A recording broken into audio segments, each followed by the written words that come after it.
Hello, and welcome to another episode of Manifest Actual Play. I'm Tommy Cotton. With me, as always, are Seth Lilly, Dan Barron, Addie Gia, and we are here to keep fighting some people in the station and continuing the climax. Crazy stuff happened last week, but before we get into any of that, I'm gonna pass the tension over to Addie. Addie, do we have any announcements today?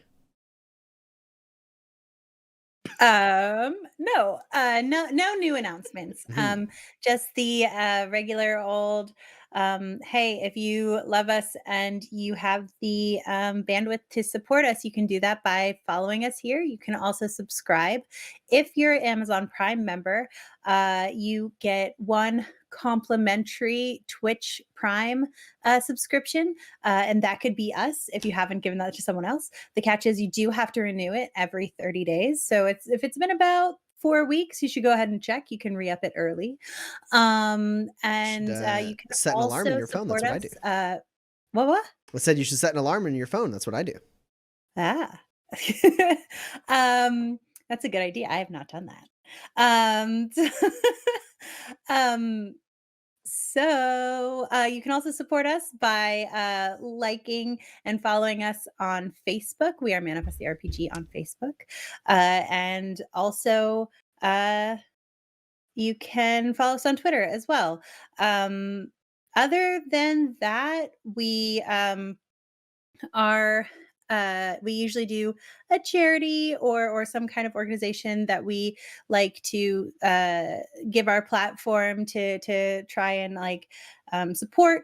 And this month we are asking people to support the local food banks. It is the time of year when people have a lot less. Um, some people have a lot less and some people have a lot more. If you're one of those very lucky people who has a little bit more or a lot more, one of the best things you can do is donate to your local food bank. Not only does it help the people in your area, but also it helps a lot of people that you wouldn't necessarily um, think it does, because food banks are open to so many more than just sort of like the stereotypical vision of what we think of homeless people. So like kids who are off of school who don't get their like school meals and stuff like that often find their lunches and breakfasts and dinners at food banks. So if you can, there is, oh no, I meant to look this up. I think it's foodbank.us. There's a registry somewhere. You can Google it. That's what the Google machine is for, to find your local food bank I see nearby. feedingamerica.org. That one will do too. And other than that, uh, that's it. We're here, and you should watch us every Tuesday. Do it. Smash that subscribe button. Yeah. All right. So, we left off last episode on a bit of a cliffhanger. There's some combat going on. Things are getting crazy. Everything's coming together. But before we get into any of that, let's all take a look at these three characters whose lives are on the line as they try to liberate Tobias Station. Let's look at some character art. Let's get ready.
All right. So, for a bit of a recap of what's been going on, Kinsey, Pax, and Roland have been in Tobias Station. They are currently actively attempting to overthrow the corrupt security chief, Deandra Morales, Captain Morales.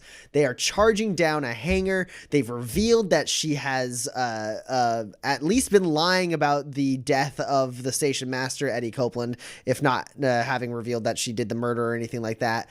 But there's a big old gunfight going on in a hangar. It's a massive hangar. For those of you that weren't here before, it's about 400 feet long with a recessed runway down the center of it that goes to the edge of the mesa, where there is a large open hangar door. There's right now, Roland is running along the right side above the above the recessed runway. He is in a cargo strider, which is like a rooster strider, like a cargo loader bipedal vehicle that has been modified to have a gun on it.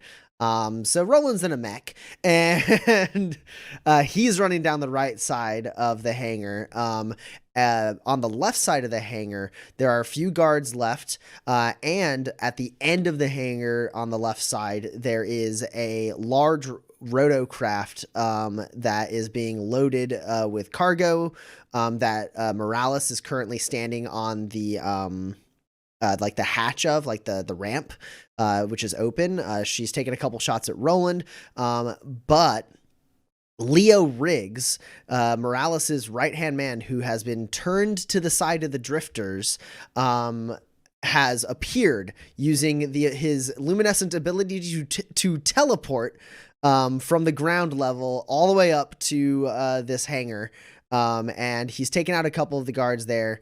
So the layout of the battlefield is this. So on the left, basically by the door where you guys are at the entrance, the internal entrance of this hangar, there's Kinsey and Leonard Yen are pretty close to the door, having kind of taken some cover there. To the right of them, a little ways away, about like 80 or so feet max, is Umbra, Kinsey's jackalope, and one remaining security guard there who has been clipped but not like killed. He is there. Umbra is there. And then down a long ways on the right side, that's where Roland is charging in his slightly damaged mech. On the right side, or on the left side, there's a little bit away from where Kinsey and Leonard have cover. There's Pax, who just recently walked out in the open to draw attention to herself while she dodged a ton of bullets and risked her life to draw attention away from Roland. In front of her, about like 80 feet away from like Kinsey and Leonard, and about 60 or so feet away from Pax, there are 3 security guards behind medium cover, who were firing at Pax. They have up until now pretty much been untouched. And then further behind them, all the way down at the end of the hangar, nearby where this vehicle is that Morales is at, there's one security guard left who did get shot a little bit by Leo, as Leo teleported up, shot all 3 of them. Only sort of like hit this guy with one, but he seems kind of okay. And then the other 2 did seem to succumb to the tonics that they were shot with in these like darts that Leo shot. One of them fell down right there, and the other one fell over the edge, cracked his neck on the runway, and revealed that Leo appears to have some ability that heals his wounds when people around him die. So, we were in the middle of initiative. That is the recap of what has happened most recently. Pax and Kinsey are looking a little worse for wear. Leonard also not looking super sharp at this moment. Roland so far untouched, but or relatively untouched. But his strider did take a one big shot from Morales, and He so just chipped the paint. Well, and so we are going to move back into initiative, picking up where we left off. And that is going to... Oh, transition got a little bugged there. That is going to be Pax. It is your turn. Okay, so how many guard? Is it just the one guard that I'm still facing, or are there more? No, you are on the side where there are 3 guards behind medium cover. There is 1 guard on the right side of the hangar who Kinsey sort of clipped. But you're on the left side of the hangar. You approach the left side. All right. I will... Oh, I'll take a shot at one of them. Okay. Yeah. Yeah, because you only have Rosa's gun on your person. I have right one now. of Rosa's guns, Yeah. and then I have the 2 electro sticks, which I haven't used yet. Sure. But I'm very excited about when I could ever get into melee with someone. Right. The batons you stole from the fallen guards. Yeah. Oh, goodness. That is less great than I wanted.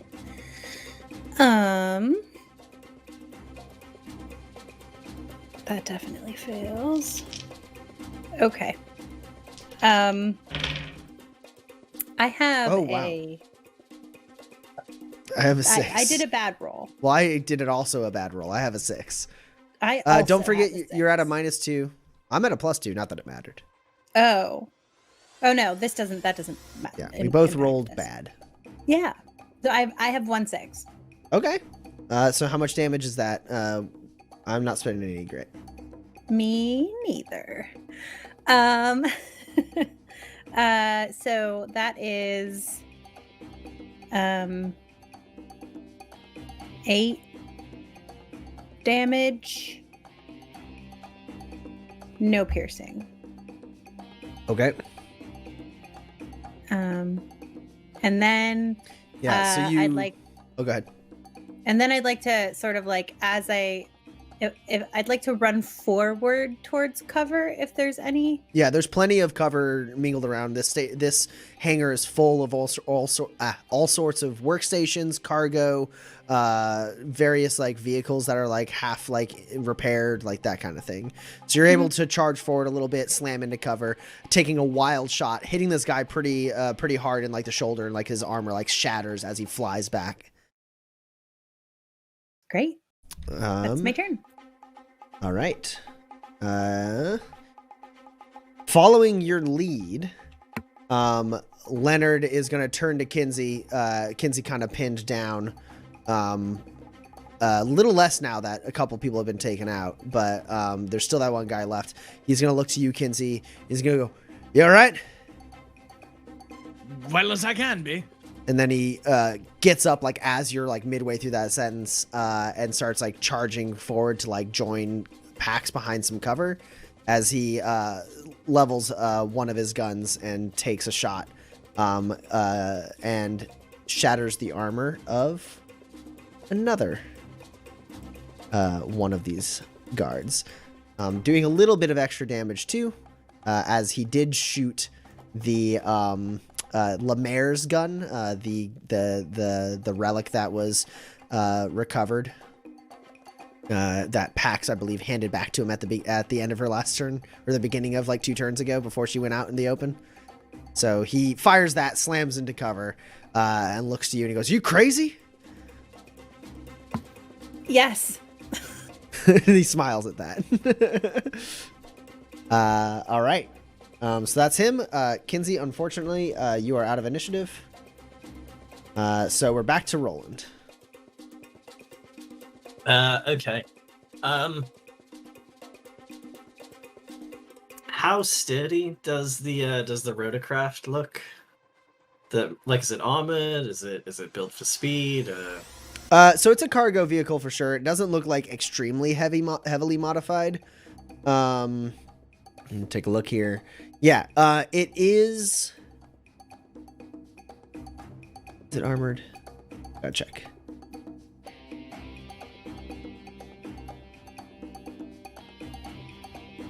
Uh, it is not armored. If it has any modifications, it's not like overt like armor and stuff like that. It may have like weapons, hard to say for sure. Without like spending some time to like examine it, like if you wanted to like spend a quick action getting a better look at it and a read of it, but definitely you can tell it doesn't have like armor. Right. Then my other question before I just shoot it, this plane, which I know is quite far away still, but does it look like there's any sort of machinery or gears or whatever that I could shoot and the hangar door would close?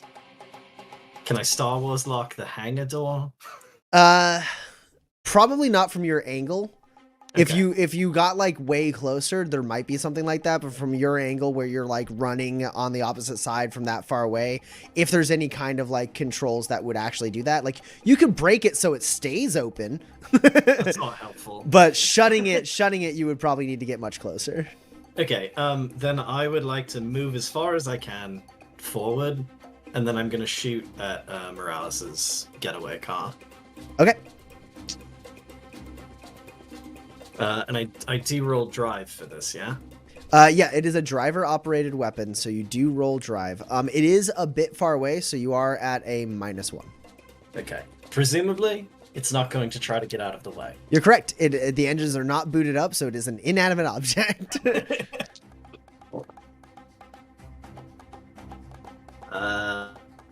Okay, what's the accuracy of this gun?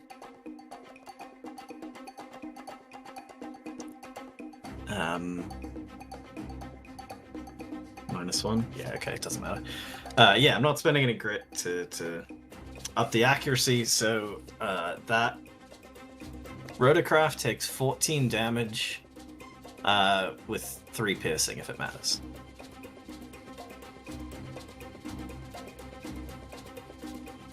Piercing will no longer matter. Okay. What little bit of natural armor it has been destroyed.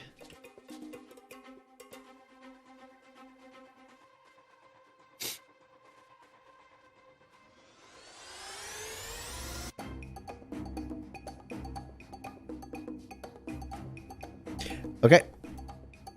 Yeah, so you are running like as fast as you can in this thing. You're sprinting down. You've made it a little past the halfway point. There is the ramp that leads down into the you've made it to the place where there's a ramp that leads down into the runway. And then you still have another like half of the hangar to go to get all the way to the end. Is there like another ramp up to the other side across from me? Yes. Because there's 4 ramps that lead down to the runway. There's 2 that are nearby the front door where Kinsey and Leonard and Pax are. And then there's 2 that are halfway down the hangar. And you're at that point. And as you get there, you like pull down like a targeting computer in front of you, and it like kind of like lines up, like detects your eye, and where your eye looks, the gun like looks, and then you press the button, and this thing it just goes like and like just like fires a big shot through and just like shatters like a big part of the paneling. Smoke shoots out, sparks some like oil and hydraulics, and like Morales like ducks, looks to you, and then shouts over her shoulder, "Get the Strider! I'll take care of Riggs." And 2 other security guards come out from the rotorcraft to get in position with the one survivor from Leo's attack, who does grab like a big piece of like it's like a bunch of shelving with like parts and like supplies on it, and like knocks it over to kind of give himself cover from Leo as the other 2 join him. And those 3 people, kind of in a cubicle of cover, are going to begin firing on you in a moment, Roland. As you shoot that thing, and like the like whole rotorcraft like shakes with the impact of the shot, and Morales like looks up, looks to Leo, who also drops to cover as like the others come out, so he has cover from them and they have cover from him. And then she jumps from the ramp and goes opposite you, Roland, around the rotocraft, kind of using it as cover from you, and also cover from Leo. And then you do hear that her gun go, and Leo like ducks as like his cover gets like blasted and a large chunk of it gets like shattered as these crates he's kind of behind are serving for now as cover. And Morales yells over to him, "What'd I offer you, Riggs? What'd it take for you to stick a knife in my back after all I'd done for you?" And Riggs like pops up and fires a couple shots over to where Morales is and says, "Spare me the act, Cap. You owe me that much. You never gave two shits about me or any of your kids." And that's their turns. Knowing for sure neither of them can hear me at this distance, do like respond because I'm in the thick of it, right? My nature's surprisingly little. And the security guards shoot at you, Roland. Great. Sorry, you told me the handling of this thing at the end of last session, and it was right in the middle of everything. And so if you're at max speed, which you said you were before, yeah. You're at a -2 for handling. Okay.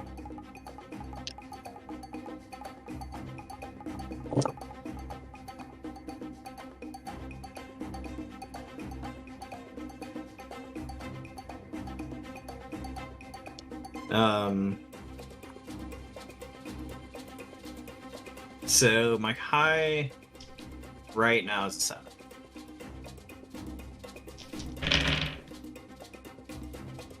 Okay. So your vehicle, my high is a 12 right now. Okay, yeah, I'm not gonna spend grip. So your vehicle takes 12 damage with 4 piercing from the first attack. Okay. Vehicles take wound modifiers every 6. That's correct. Okay. And then here comes the next shot.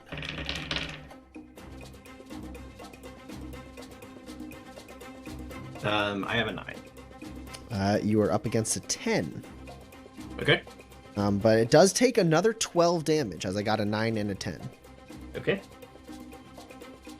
4 armor As it piercing, turns out, but I don't think that matters anymore. it doesn't matter. As it turns out, having 6 toughness does matter. Yes. Vehicle toughness, extremely important to their survivability. This last one is actually going to come at you. This is one of the fresher guys. He is going to, like the other two are just shooting at the thing, but he's going to kind of like take a second longer to try to line up a shot on you and take a shot. I believe you have moderate cover. Yeah.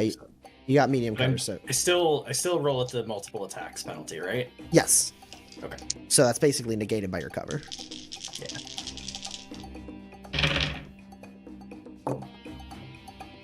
Oh, I wish he was shooting not at you.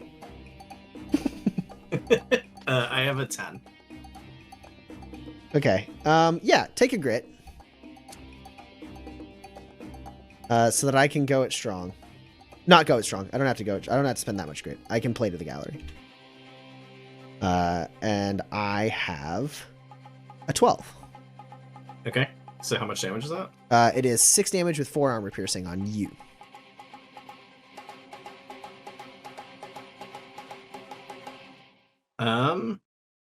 I will take an injury instead.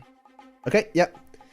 So they just start like do, and like the Strider keeps getting like parts of it broken off and like slows down a little bit, like stumbling as it goes, and you give it all you got and it like keeps going, and then one burst just goes like and like skims up over your shoulder. What's your I sort of love the visual of this. I am off balance, but I'm off balance in a giant like cargo Strider with a gun on it. That's great. What's the mechanical effect of that? the -1 to the next thing I do. Yeah. So like it shoots and it just barely misses your shoulder as like the bullets like whiz by you, and like instinctively you attempt to dodge as a person and not a vehicle. But I'm like still holding the control. Yeah, so you like pull one and like so the machine itself is like as you're like stumbling and trying to like get it back into place. Perfect. All right. So that's all of them. Pax, you actually have an extra turn. You have 1 initiative left. So this is your last turn. What? Yeah. Oh. Okay. Yeah.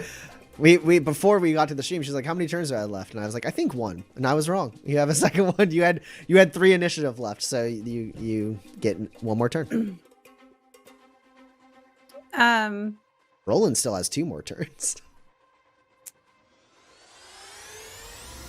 Okay. I guess I will move forward if there's more cover up ahead. Mhm. The most important thing is cover, because now it's my last turn before the end of initiative. Oh, I suppose I did forget to have the security guards who were at you also take their turn. I was so focused on Roland. Okay. So those shots, Kinsey, your Umbra is going to get shot at by the guard who is still on the right side. And Pax, before you break out of cover, you will be shot at twice. And Leonard is going to be shot at once. Okay. God, I can't roll against Pax to save. Well, I guess I'm saving her life. Well, yes. Don't forget you have medium cover, so you're at a +2. Oh, okay. Kinsey, I believe you also got cover. Do you remember if it was light or medium? I believe it was medium, but I thought that they're also shooting. Oh no, that's right. No. You're not being shot at. Umbra is being shot at. Umbra does not have cover. I hate this. It's a so body much. roll for that, yes. It can be body or instinct because you can dodge with Really? athletics or gymnastics. All right, I'll do that.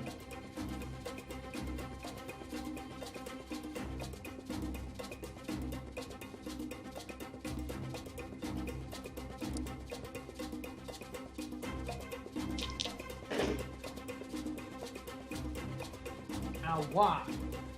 You did this last week.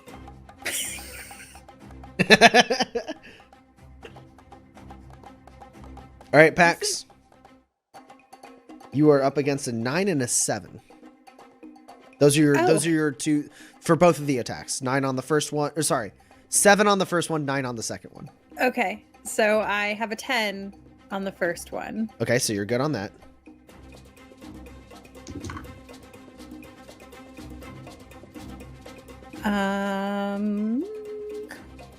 No. You're up against a 9. Yeah. Reliability. Stupid reliability. I am going to spend 2 grit to play to the gallery so I can count this 12. Okay. So you are good on that attack. However, their weapons are double barrel. Oh wait, let's finish Kinsey. Kinsey. Yeah, so Umbra's up against a 12.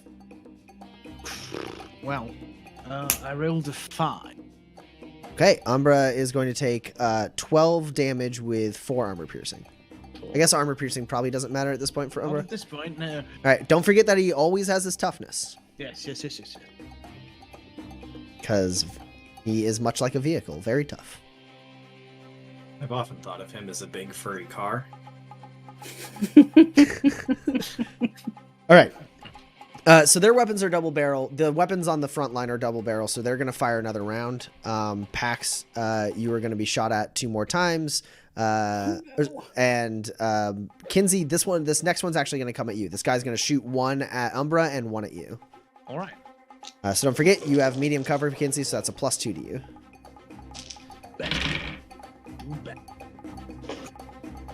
Do you think when we start a new campaign, Seth's dice will play better? Well, I hope so, because I'm going to get him a whole new set.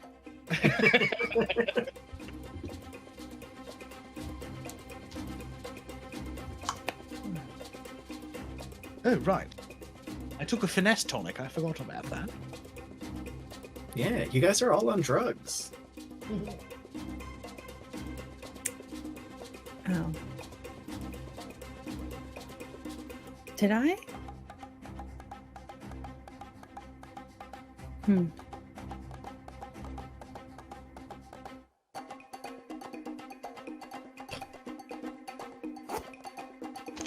And your guys' cover is super coming to play. If I wanted to spend a lot of grit to play to the gallery, I could get some hits here.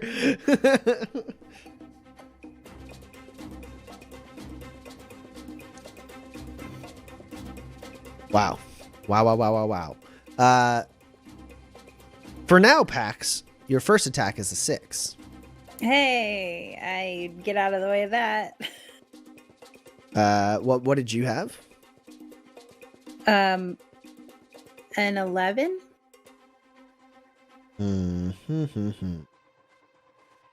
Oh, I won't spend any grit.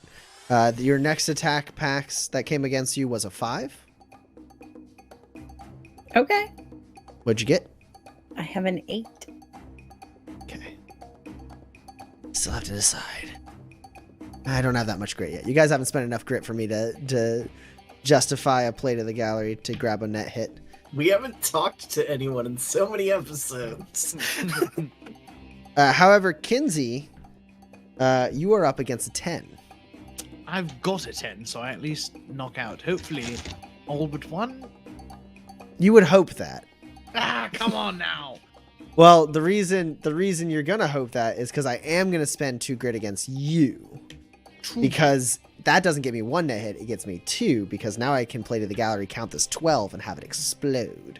That means that I take 2 grit from you, right? No, you take a grit from me. on. No, Come you get the on. 1. You get all the right, one and you can't use it on this test. That's all. on this yes. test. But yeah, you get 12 damage with 4 armor piercing on you, Kinsey. Well, that kills me. Does it? 2, 3, 4, 6, 8.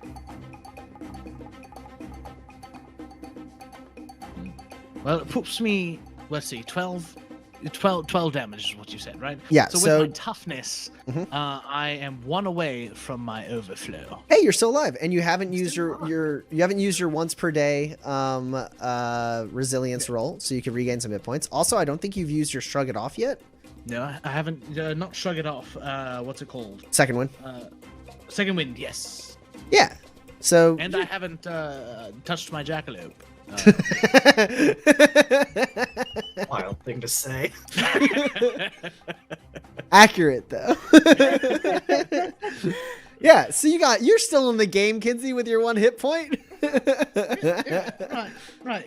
You're totally fine. Totally fine. No problem. All right, and then yeah, now Pax, after that volley of gunfire, you do see that Leonard does get hit during that. There's one point where like his leg kind of sticks out from cover a little bit, and he gets shot in the thigh and like pulls back and rolls over. How badly? He's not looking great, that's for sure. But he's not like dying. But it is your turn, Pax.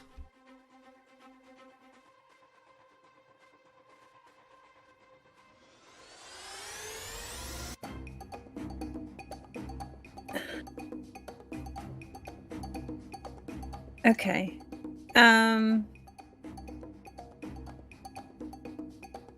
Yeah. So I am going to do the same thing that I did before, which is shoot. Nope. Nope. I am going to reload. Oh, you're out of ammo? I have one gun and I have shot 6 bullets. So I'm going to reload and then I guess move. So you're using Rosa's gun. So Yes. What's your finesse? 8. Okay, so you can reload 4 as a quick action or all of them as a focused action. Can I still get into cover if I use a focused action? Not like really mechanical cover. Best you can hope for is like light cover.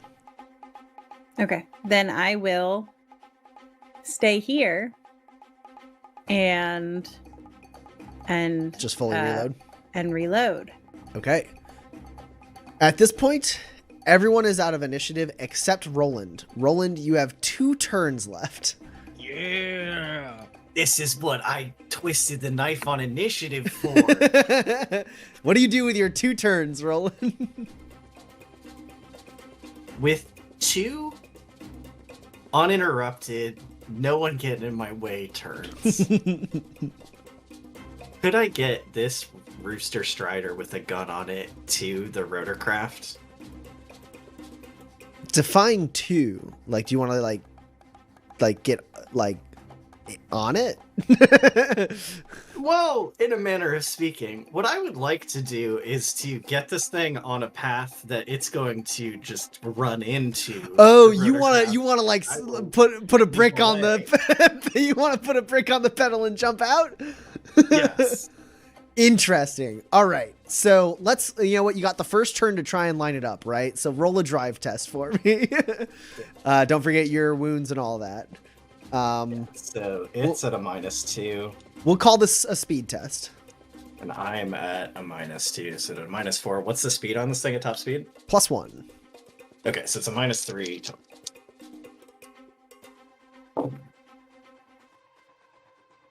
I'm the best driver in the world. 4 hits. Nice. Yeah.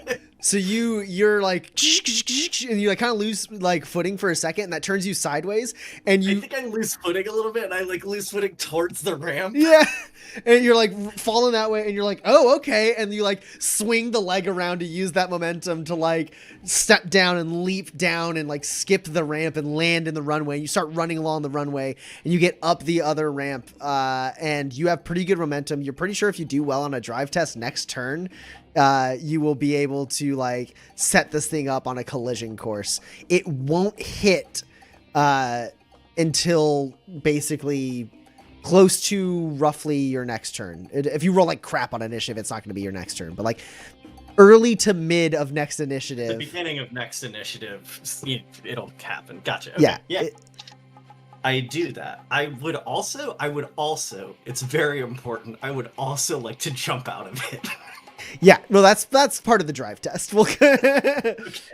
It could be like a gymnastics thing, but do you have a grab stability harness? Of course I do. Yeah, so it doesn't. There's no reason for me to have you roll a gymnastics test. You should never leave home without an excellent quality grab stability harness for situations exactly like this.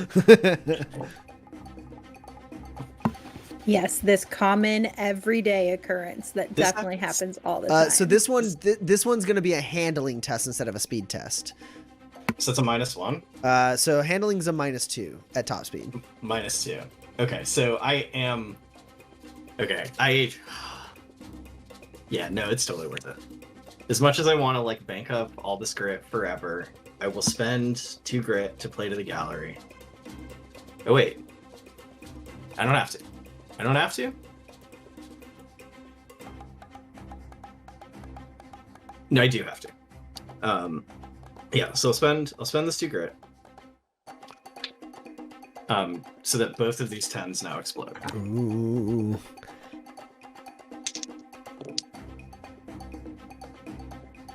I have 5 hits. Roland, not only are you able to like line this up, you also jump into medium cover. No, we'll call it excellent cover. You got 5 successes. You get excellent This cover out is of the this. most elegant and graceful I have ever looked. So you get this thing up the ramp, you spin it and without losing any momentum, you get it to like land and start on a collision course. They fire a couple wild shots over your shoulder. You jam the thing down, take like the strap that you like take off yourself, like the harness. You use that to wrap the like acceleration handle like forward, and then you jump off. Your grab stability harness lights up, kind of gliding you down, and then you slide in behind like a big pillar of like it's like they were like welding a large I guess it's not a pillar, it's a big vehicle. It's a definitely destroyed like van of some kind, but you get total like hard cover behind it, like high quality cover as you slam against the thing, and just watch as your Rooster Strider just keeps like just beelining right for that thing, and they're freaking out behind their cover as they see it coming. Do you know what I think my favorite part of all of this that I just realized is? It's entirely possible that Morales didn't see any of that. It's very likely from her position that she didn't see any of it.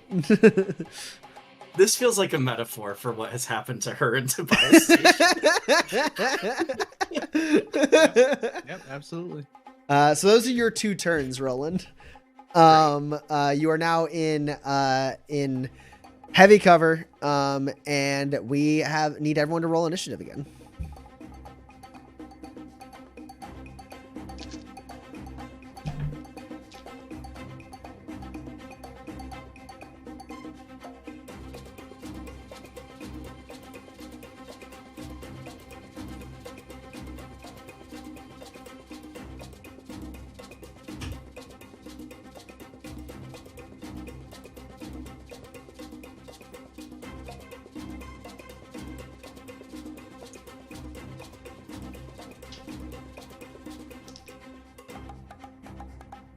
I don't know why my brain is doing this to me right now. I roll as many dice as my static initiative, yes? Yes. Yes, not half the target. Right, yes, that... Yes.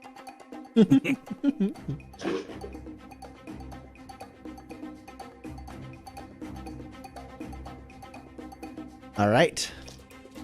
Roland, what did you get? I got an 8. What's your awareness again? 9. Okay. Pax? Only a 6. Don't want to spend any grit on that? I have 1 grit left. I need it to stay alive. Kinsey? 5. Oh, my lord. I really hope that the past session and this session is just building up to one gigantic failure, perfect move for Kinsey to do, to just like finish it all. But probably not. Go touch your jackalope. If only there were things you could do to engineer that. Okay, well, Leo goes first. And Leo pops up from behind cover, fires a couple more shots at Morales. At this point, Roland, from your position, you do notice that he is no longer using like darts, like injection darts. He's just shooting actual like bolts at her now. He fires a couple more that clang off of the cover, and she shouts out, "You ain't right in the head, Leo. They're playing you for a fool. Never thought I'd live to see the day that Leo Riggs gets the wool pulled on him." And Leo fires a couple more shots, ducks back down and says, "You're barking at a knot, Cap. Line's been drawn in the sand." She goes, "Damn it, Riggs, you ain't got to do this." He goes, "It's not a matter of what I have to do, Captain. It's what I want." And that is his turn. And Roland, you are next. Okay. If I give my turn away with leadership, does that delay the Rooster Strider's dark work? No. I gave the Rooster Strider an initiative. Great.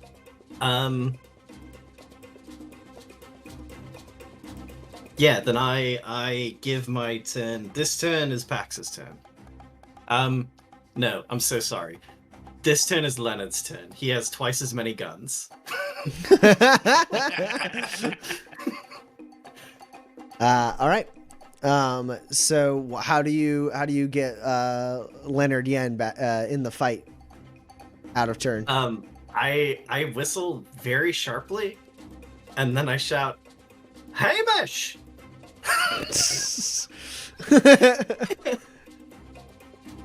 And he like snaps up and then like shakes his head and says to himself, I don't know how. And he steps up and fires a couple shots, and he does take out one of the guards on the left side, finishing off one of them with 2 shots.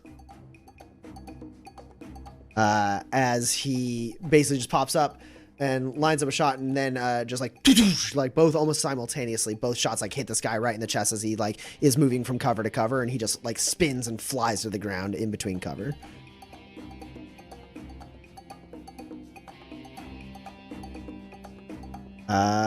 And you hear Morales's gun firing off at Leo as they continue to argue.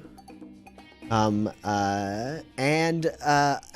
that point, the security guards are firing at this thing, but they don't get a turn yet.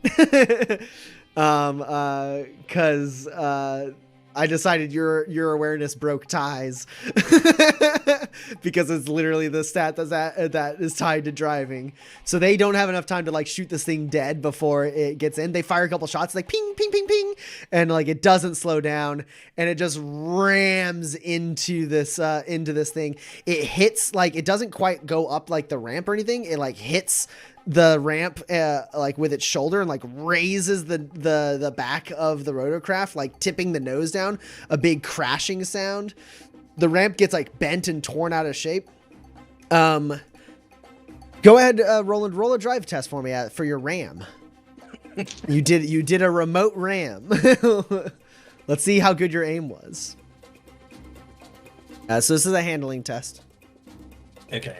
So -2, -2, -1.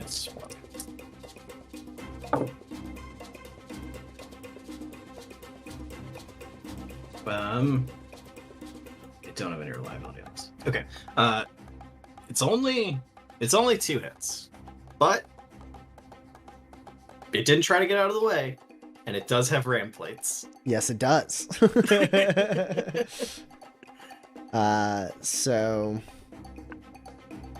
Ramming plates give you an extra power and accuracy. Your drive skill, I assume, is 13. Yes. Okay. Well, it doesn't matter. I guess the accuracy is not that important. You only got 2 hits. Yeah. But the body on that thing is what? 6. Okay.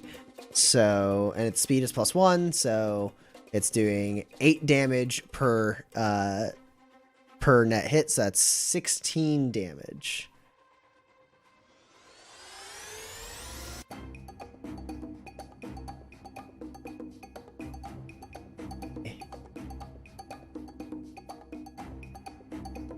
The right sheet to be able to apply this damage.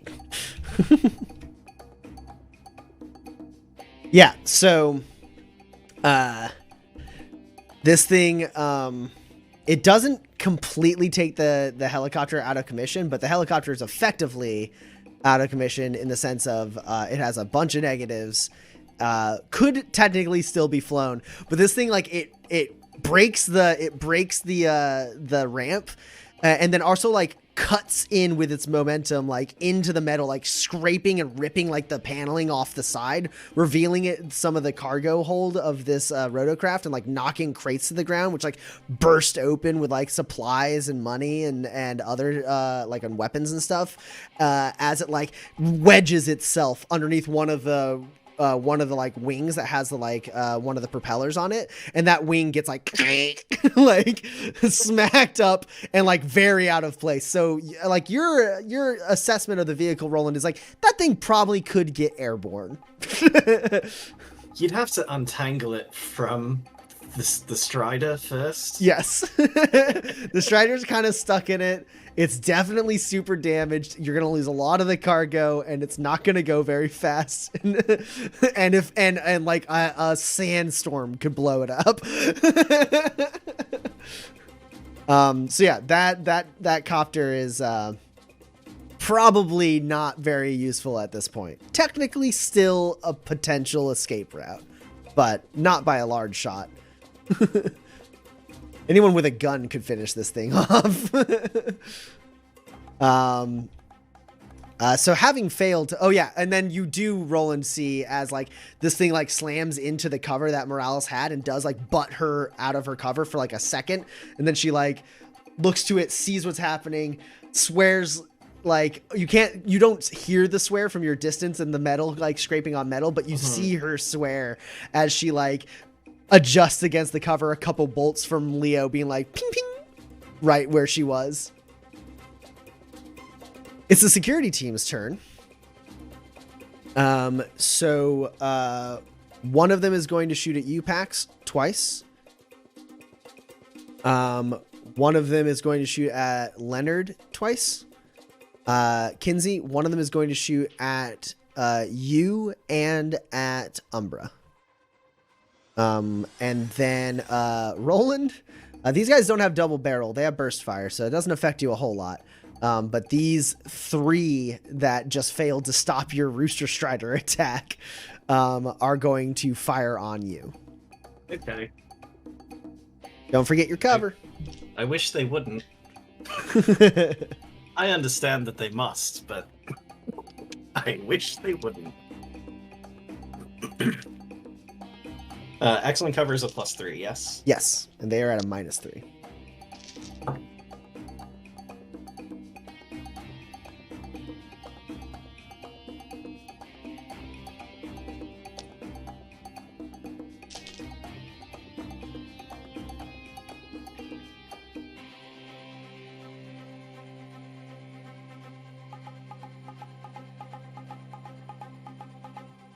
Okay, Pax, you are up against a 10 on your first attack.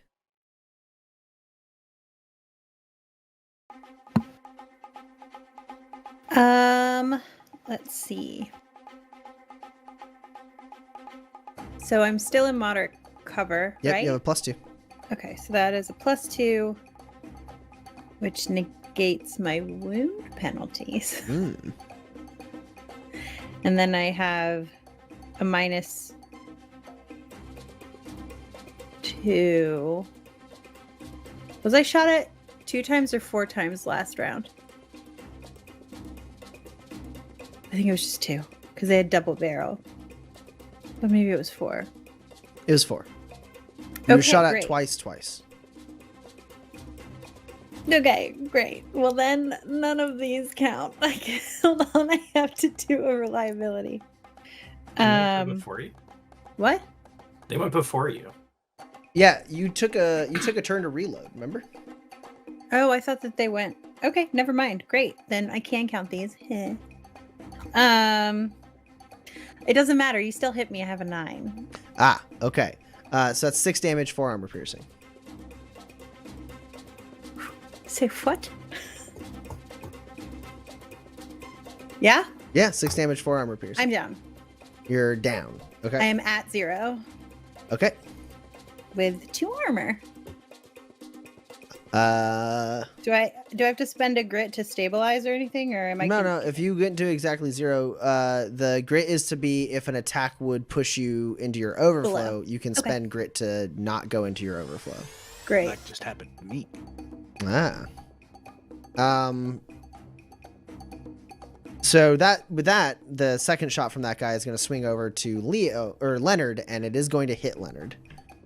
So Leonard gets hit as he pops up to like try and take a clean shot. He gets clipped on the arm and drops down, like definitely feeling it at this point as the other 2 shots from the other guy ping against the cover. Umbra is up against an 11. Great, because Umbra rolled a 5, so... Okay, that still knocks out my 2 3s. So Umbra takes 6 damage, 4 armor piercing.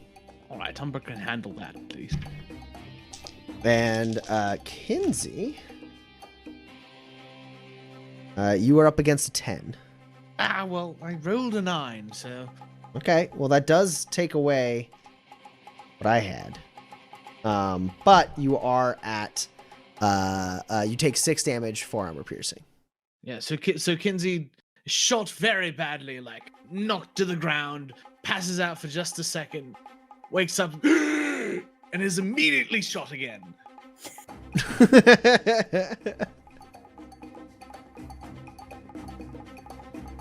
How did you gasp for air?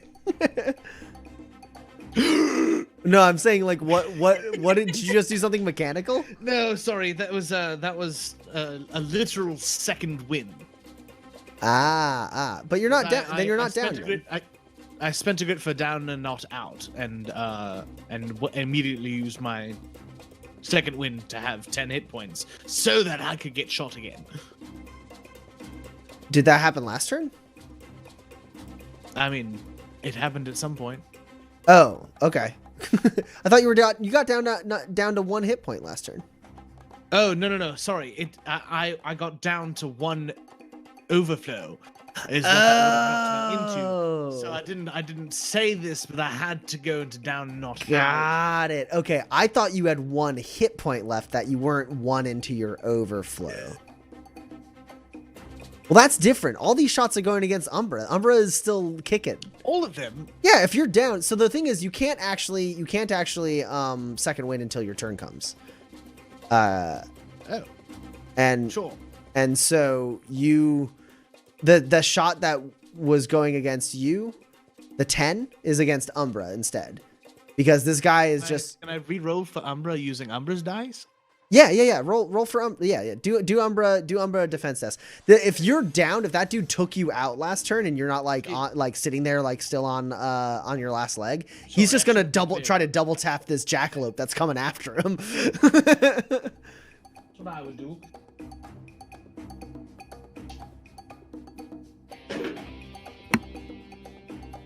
Okay. The best I can roll is a 9. I did roll that, so... A 9? Yes, sorry. The best I can roll is a 9 because Umbra is so injured right now. Well, Umbra takes another 6 damage. Another 6. And that is another negative modifier. Poor boy. Yeah, so that guy, having knocked you down last turn, turns and just is like, and like both bullets like hit Umbra right in the side, like right in the pelt. Umbra lets out like a whimper, staggering against some of the cover or some of like the shelving, like knocking it over, trying to get to this guy, but not quite able to. Leonard is going to grab you, Pax, pull you against your cover, and then like fumble around and get you have a healing tonic that you stole from the guards, right?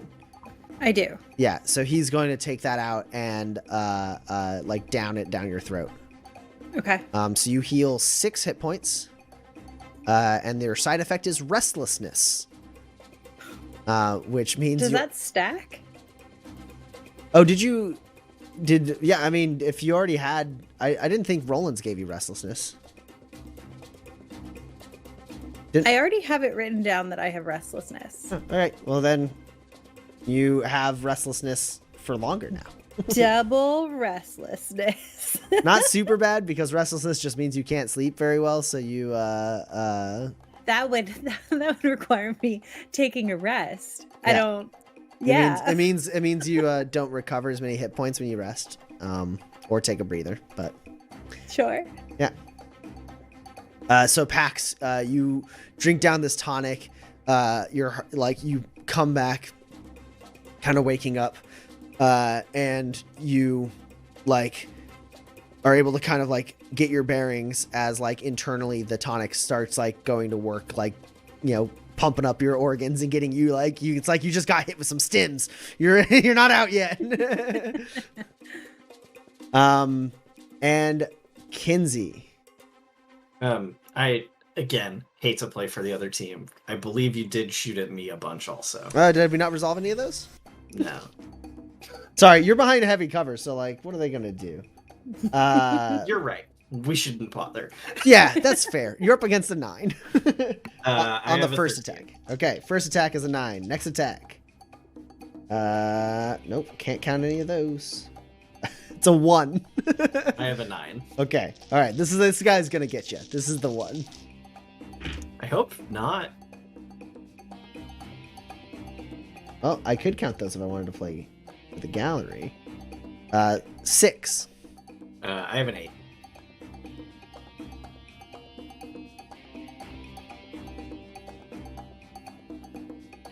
Nah, I'm not gonna play to the gallery. I don't have that much grit. Gotta save it for later. Yeah, so these bullets just ping, ting, ting, ting, ting, on the van that you're pressed up against, Roland. I'll never say another bad word about vans. That's not true. I love that. I love this conversation Roland is having with himself. I've just lied to myself, but it did make me feel better for a second. I've done forever. So Kinsey, it is your turn, which means you lose 2 more overflow, Okay. and then you roll endure to see what you can do. Umbra's fine. Umbra still goes, but you get to roll endure and see if you get to do anything. Great. Because you are now trying to survive. As you are. Live, damn it, live. So if I was knocked into overflow when you shot me, Yeah. and I spent a grit, I'm just at 0 hit points, yes? Yes. Great. So but I do go into overflow now Yes. because it's the beginning of the turn. Okay, great. You great. can What spend am I- another what am I grit if you rolling? have one to go back to 0 as well. Oh, I see. Sure. Yeah. Every time you would take overflow, you can just spend a grit to not. It's how I live when I was If I bleeding don't out. go into overflow this time, I don't have to spend I don't have to roll this roll. You still have to roll this roll. This roll happens when you're at 0 hit points. This is an endure test. It is an outlast. You are trying to outlast. You are trying to survive. Basically at 0 hit points in manifest, you're not technically out of the fight yet. You still have initiative. You still potentially have actions as with your dying breaths, as you're struggling to survive. You might be able to stumble to cover or take a shot off from the ground, that kind of thing.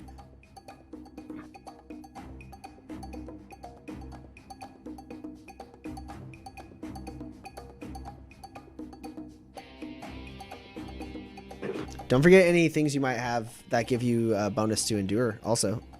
Something that you might not think my of during armor combat. is vented. I mean, really vented now because it's very short now. But, I think that's the only one because this is not fatigue. No, it's not. It's not fatigue. Yeah. Right. No. Well, I mean, it's 2 hits, which is the most I can get. Okay. Okay. It's been a while since I've had to look at these rules. Hey, guess what? With 2 successes, you can forego movement and take an action. That action will be penalized by your wound modifiers, but you are able to act as long if you want to just not move. Otherwise, you can move a little bit as you crawl, but you're behind cover. I don't know why you'd want to move. Don't want to move. No. All right.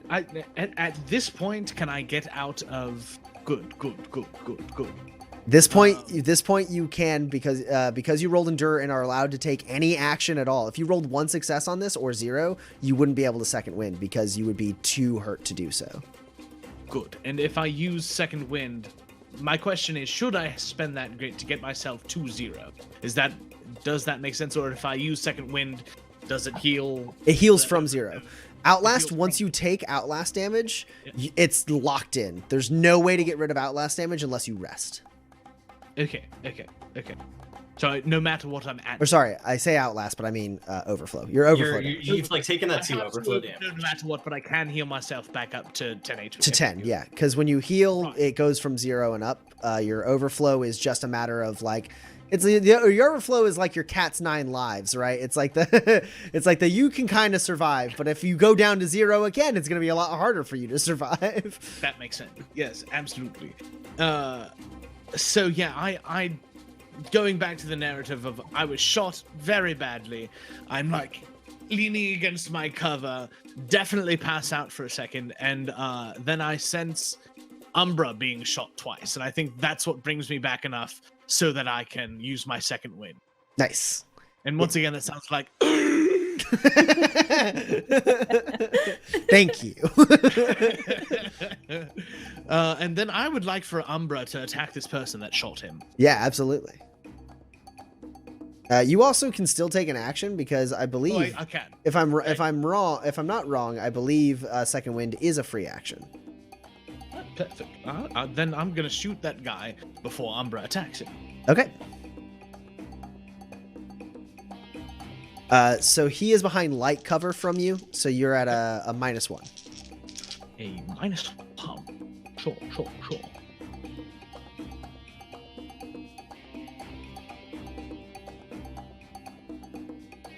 Wow. He did not roll very well at all. Like that. I got a 5. Okay. And a 1 and a 2, so you know, don't count your chickens. I love at the end of this like prolonged fight, we're all like, I got a 5. This guy's not even that hurt. I just rolled badly. This guy's one of the freshest people here. Yeah, all right. Not do that, but it is 2 hits. One of them is 15, so my dice are cooperating a little bit. Nice. How much damage is that? Altogether, that is 12 damage with 2 armor pierce. Although...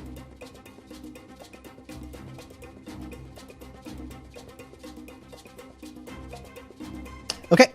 Yeah, so you gasp for air, feeling that like pain from Umbra, right? Brings you back, and you are not ready to let that jackalope die. You grab your rifle, you like cock the lever, you swing up, and then take a shot. It's a clean shot, hits this dude in the shoulder, like blasting him almost out of his cover. He's still alive, looking pretty bad though, as Umbra, I assume, presses the attack. Yes, absolutely.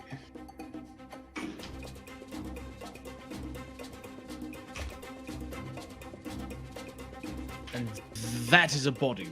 Yes. Yes. And Umbra's up against a 9.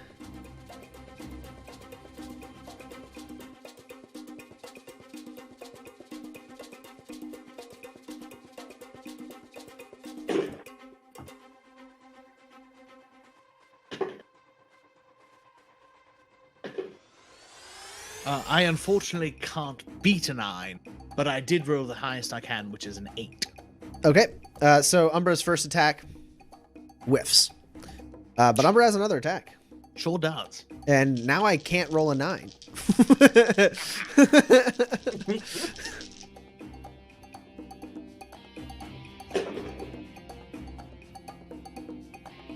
Umbra is now up against a 5. Accuracy.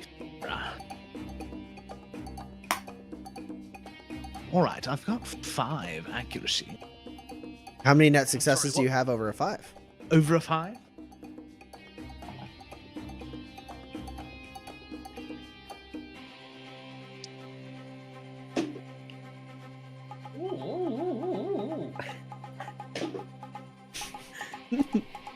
So I've got 3 hits over a 5. How much So damage is that's that? 9 with 4 armor piercing.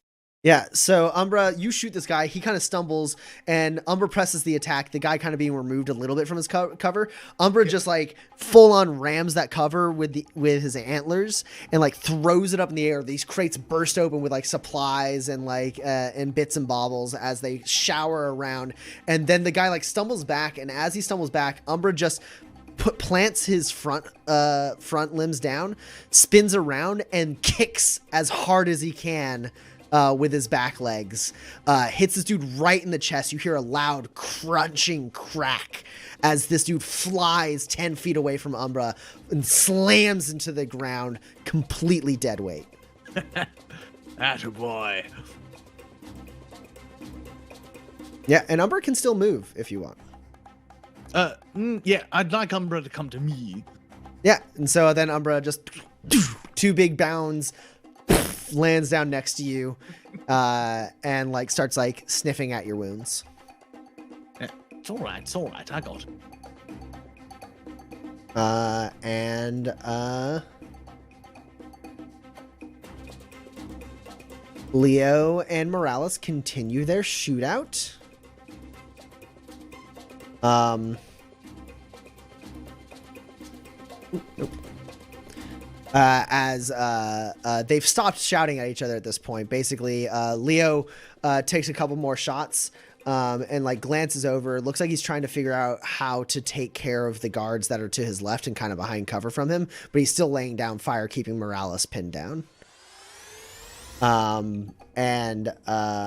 Then Morales does hit him with one of her shots. As he's like shooting and kind of like looking to the side and trying to decide, Morales like clips him in the shoulder, big blast from her hard caliber, slams him into the wall, and he like grabs it and looks at his like blood and like kind of starts like doing some mental math as he tries to like reassess his positioning. But Roland, it's your turn. Okay. So who can I conceivably shoot at from here? Morales you could, if you like move to the like you would have to give up some of your cover, but you wouldn't have to give up all of your cover to be able to shoot at Morales. She would have medium cover from you if you did that. These 3 guards that are shooting at you have medium cover right now, but you have excellent cover from them without having to attack them. You mean with so I can attack them from without giving up this cover? Correct. Okay. And is there anyone still between Leonard and Pax and me? Yeah, they're pretty far away from you. They're about like 100 feet away from you. But there are 2 guards left there. One has been like kind of hit a little bit. The other one seems pretty fresh. Not a very good shot, but presumably they don't have cover for me, I imagine. You are correct. Okay, yeah. I'm not a great shot, but they don't have cover. These other guys ahead of me do. I would like more people near me. So you start laying down long distance shots. Yours is a medium firearm? Yeah. With enhanced sights?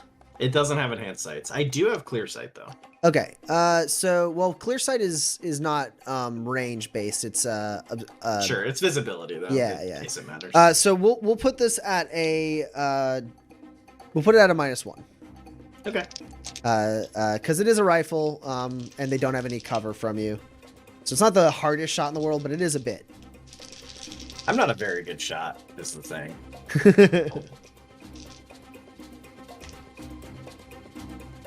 I'm not a very good dice roller today. I have an 8. It's reliability. Hey, I have the 9. I have the 9 I'm allowed to roll. Hey, that's an explosion. It doesn't help. I am obviously aiming at whoever looks the most wounded. Because I'm not a very good shot, I would like it to count. He takes 6 damage with 2 piercing. Okay, yeah, that guy gets hit pretty hard. He wasn't ready for it, right? He's focusing on shooting Leonard, and then like you just line up a shot, take a breath, pull the trigger, And you hit the guy. It is silenced if it matters for them knowing where it's coming from. I mean, he gets hit in the back and turns around, and he can see you. He doesn't have cover from you. Bloody. You don't have cover from him.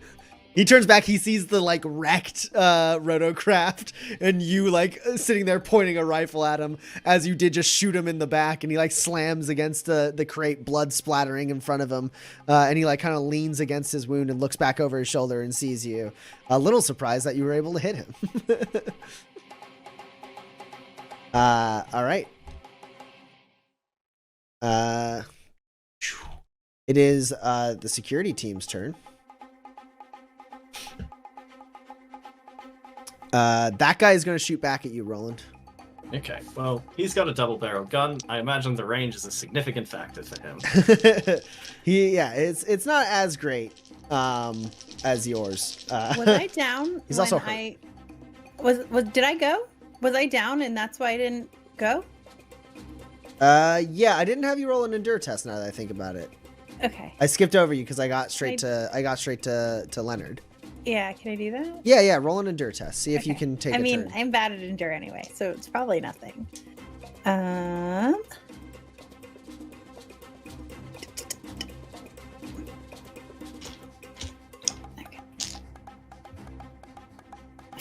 I'm very bad at endure because I'm so hurt. No, it doesn't matter. Okay. You do lose some overflow though. Unless you want to spend a grit. But I was at 0. Yeah, that's what happens when you're at 0. Yeah. Okay. At the beginning of your turn, you lose 2 overflow, and then you have a chance of being able to do something. But turns out I didn't skip you. I just knew you were going to roll 0. Not good. I can see the future. I'm not buying that. I can see the future. All right. So yeah, Roland, this guy's shooting at you twice.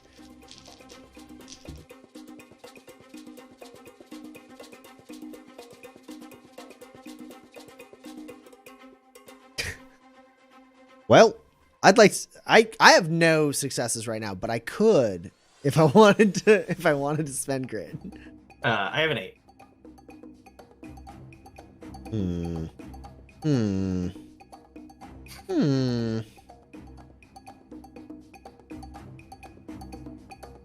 Yep. I'll go ahead and spend 2 grit. Roland, you can take a grit. So that I can play to the gallery and count this 10 I got, which is going to deal 6 damage, 4 armor piercing to you. Okay. 5.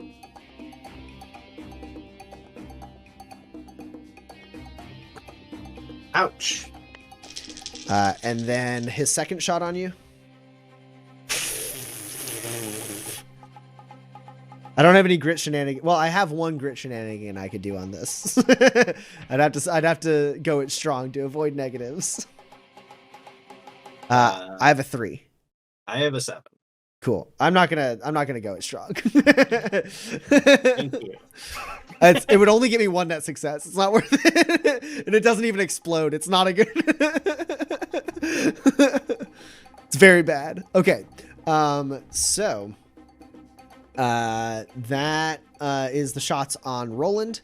The other guy who's still left on that side is going to fire 1 shot at Pax and 1 shot at Leonard.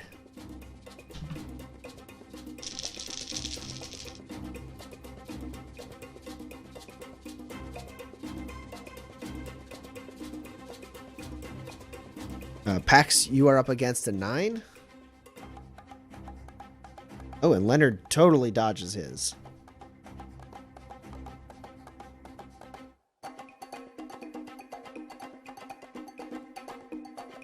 You're muted.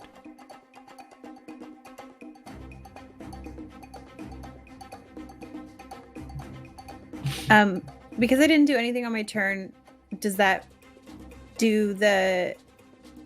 You had a turn. Penalty? I had a turn. I just didn't do anything. You had a turn. That turn had no actions, but you had a turn because you had initiative left.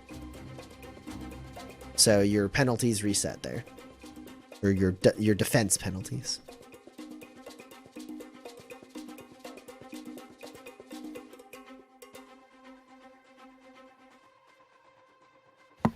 What am I up against? A 9.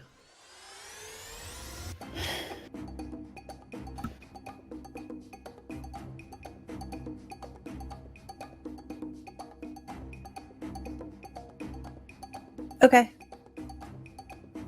I also have 2 9s, so I think they even out, and it's fine. So that is 6 more damage at 4 armor piercing. Okay, everything's fine. Everything's great. I feel great. This stupid medium armor breaks, and I throw it on the floor. Hey, it saved your life. Yeah, but it also gave me a -1 to dodge, and I have been at -1 every single roll you have rolled.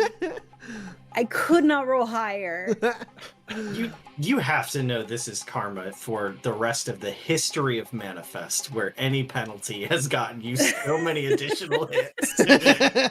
Every time I give you a negative, it just makes you explode. But when you give you a negative, Well, I'm never wearing this armor again because it's broken. Yeah, no, we're leaving it here. So yeah, one of the bullets flies through, hits you in the shoulder, like piercing through your cover. You get hit, and you're like, ah! You like rip the armor off. It's useless anyways at this point. Pax, it is your turn. Okay. I would like to hide.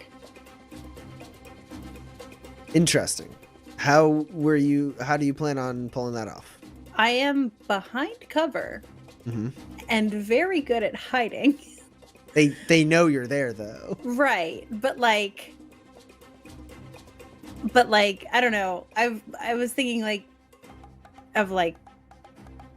I don't know. Is there something I can climb or like somewhere I can go where it's like where I can like, Dark Knight this shit? Like just is there a way I can do that? So it's a pretty well lit hangar, so that's not great. Okay. There is a lot of obscuring terrain, like different bits of cover. You're not too far from the ramp that leads down into the runway. So if you were to like go down there and then climb up, like that would potentially basically you're not like your hiding is less of a hide and more like a misdirect, right? You're trying to run one way and they see you go that way, but they don't see where you go from there, that kind of thing, right? Where like they think they know where you are, but then you've like managed to like break their line of sight. So they're looking to the right and you're coming from the left, that kind of thing.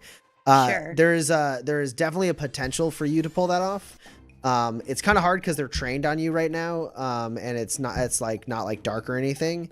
That being said, they're a bit distracted. There's fights going on. I think that makes it possible. I think you'd be rolling sneak at a -3 to pull it off. No. Okay. I don't think I can achieve what I want. So, instead I'm going to, this is probably my last turn. So, You have 2 turns left. No, I'm sorry. I have 2 hit points left. Mm. So if I get hit,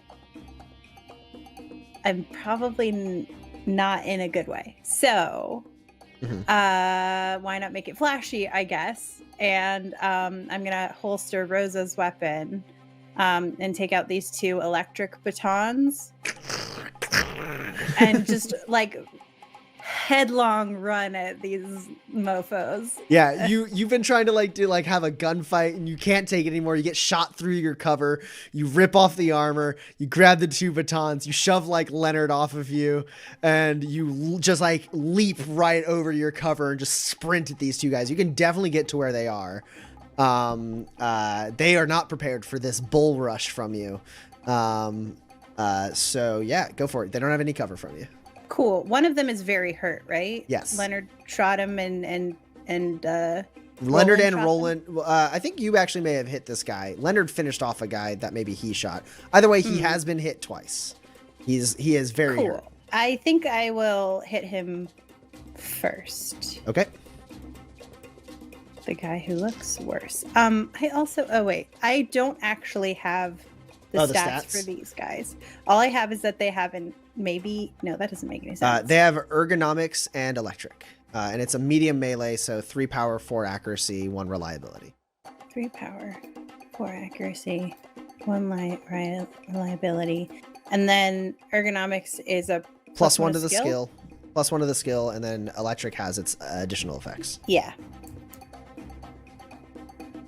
If I hit them twice, I light them on fire. Wait, no, that's something else. Okay, here we go.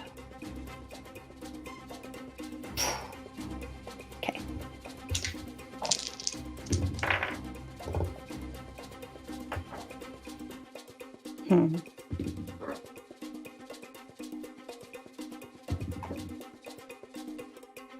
Okay. I have a 10. Okay. I have. This is the very hurt guy. I have a 6. I have 4 net hits. Cool. That guy's gone. Yeah. Cool. You leap over, sprint to these two. This guy's the guy who kind of has his back turned because he was shooting at Roland. He like gets the shot off on Roland, tries to like move to get a little bit of cover against Roland, turns to the side, and like as he sees like there's like a flash of blue light as you just whoosh, like hit him right across the face as you roll over this cover like on your back and land looking at the other guy. And I want to hit that guy. Cool. Okay. We'll see how it goes. I feel like I have a bonus that I forgot about, but maybe I don't. This guy has a 10. Oh, I do, because I have, what is it, pure strength? Or oh yeah, pure strength. speak softly? Yeah, pure strength makes it so the power for you is actually 4. Yeah. And it might have piercing if you have piercing strikes. I don't know. I do have piercing strikes. It has Cool. one. So it has 2 piercing also. Yeah. It didn't matter on that guy. That dude was hurt enough that your damage was enough. Or it's precision strikes. Precision strikes, yes. Okay.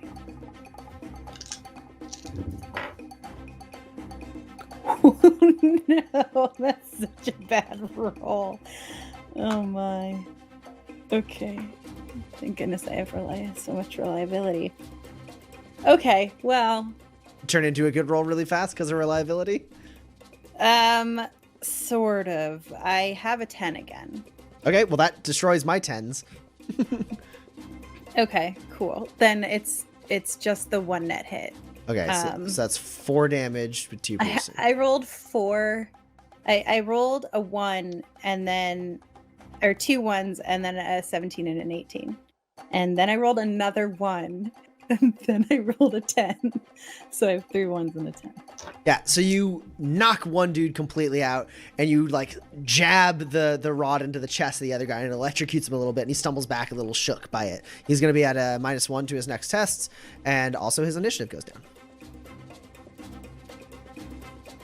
And they go right before me, I think. So hopefully. Well, now that guy doesn't go before you. Yeah. The other guys who are by Roland will continue to go before you. But I now have split them into electrified security and security.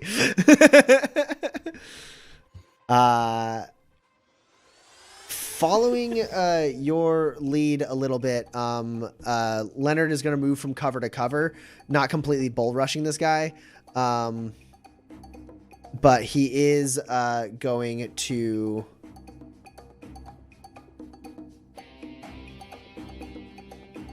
He's going to take a wild... He's going to do something wild here. Only got the quick action. He's not going to kill this guy. So what he does instead is as he's running, he levels Lemaire's pistol or revolver out as he's moving to cover. And he takes a shot and this dude's rifle flies out of his hand. As it just goes just like almost severed by the hard caliber shot. This rifle gets like blown out of this dude's hand as Leonard disarms this guy for you as he rushes forward. Kinsey, you are up. That's what we like to hear.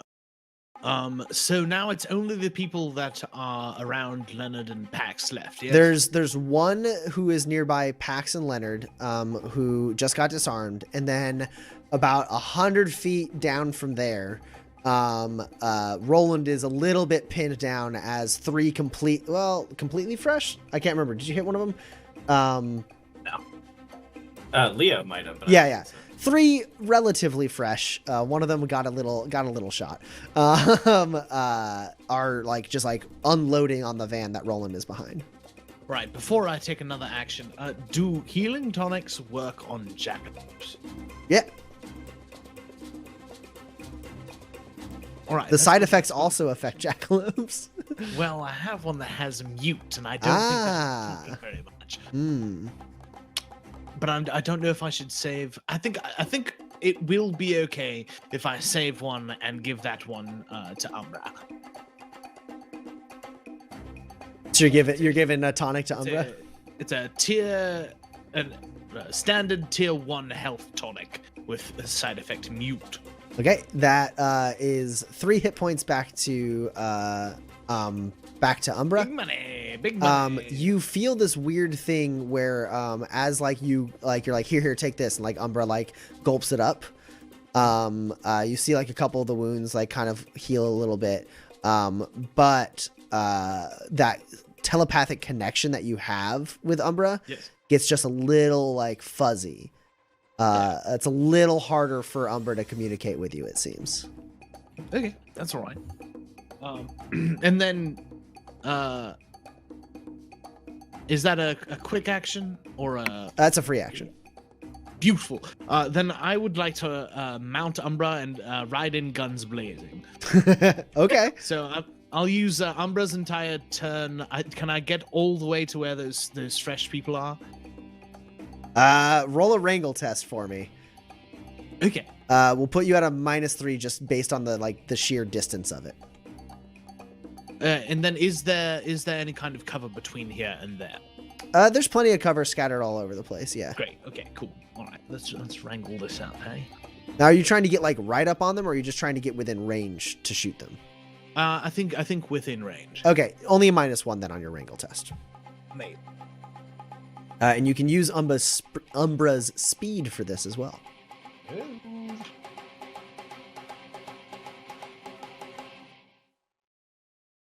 But you are considered, because Umbra is stationary right now, kind of like in a fight. You are considered at the lowest speed for Umbra. Whatever that is. -2.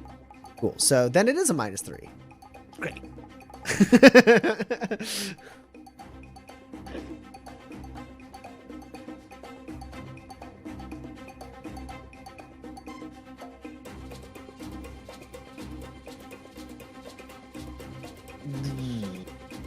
I wouldn't be able to use Umbra's... No, that wouldn't make sense. Reliability is what I was going to say, because I don't have any reliability right now because I am unfortunately compromised. You're compromised. But...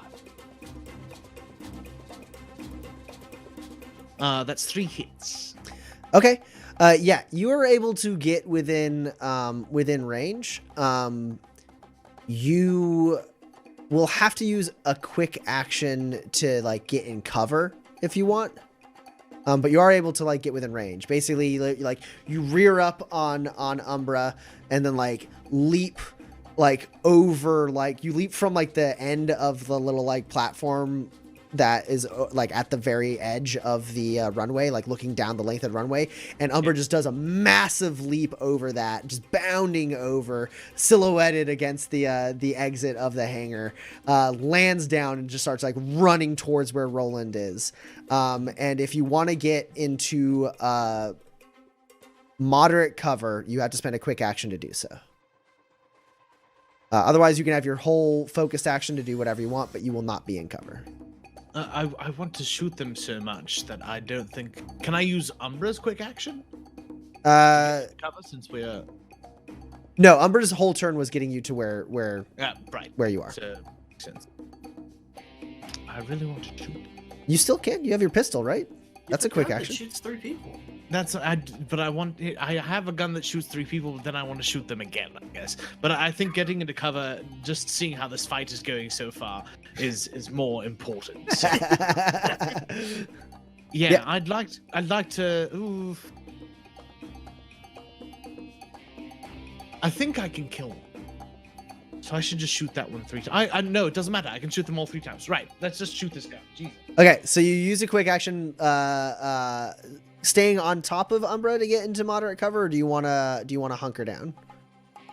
You have options because there's all sorts of stuff littered throughout this hangar. I'd like to stay mounted if I can. Okay, yeah. So you find like this like larger piece of machinery, and you steer Umbra towards it, and you're able to kind of get cover there and like turn Umbra to the side, and then you sling your rifle over one shoulder, draw out your pistol, and then like one hand still on the reins, the other hand reaches out and fires a burst shot. So you're targeting all three. Do you have the target acquisition talent? I certainly do, yes. Okay, so you're only at a -1 for this then. They do just because additional targets gives you negatives. Right, but it's -1 for... Oh, yeah, just for the entire thing. Yeah. Sure. So you're at -1 for shooting all three. You're also at a -2 because they have medium cover from you. Yes. Got you. I would like to use motivational speaker. Okay. And so it's sort of a motivational speaker, as it were, as I take one of the radios that I took off of them and I turn it on and I just put it near something metal for some very bad feedback as I see Kinsey roll up. As Kinsey's coming, yeah, you grab it and you grab it and like you have like your Omni tool and you just like put your Omni tool to the same frequency and just like and they're like opening Kinsey up for the shot. Go ahead and roll Roland. Okay. So you get a +4. Oh, I like that. Nice.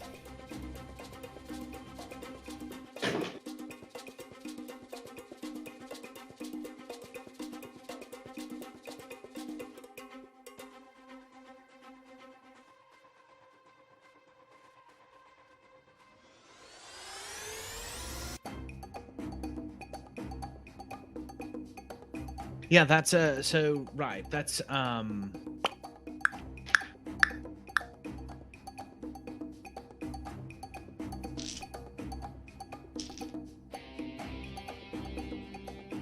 going to spend 1 grit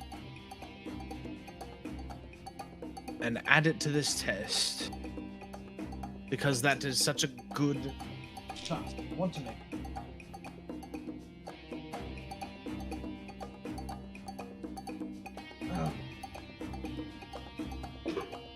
Oh, that would so well.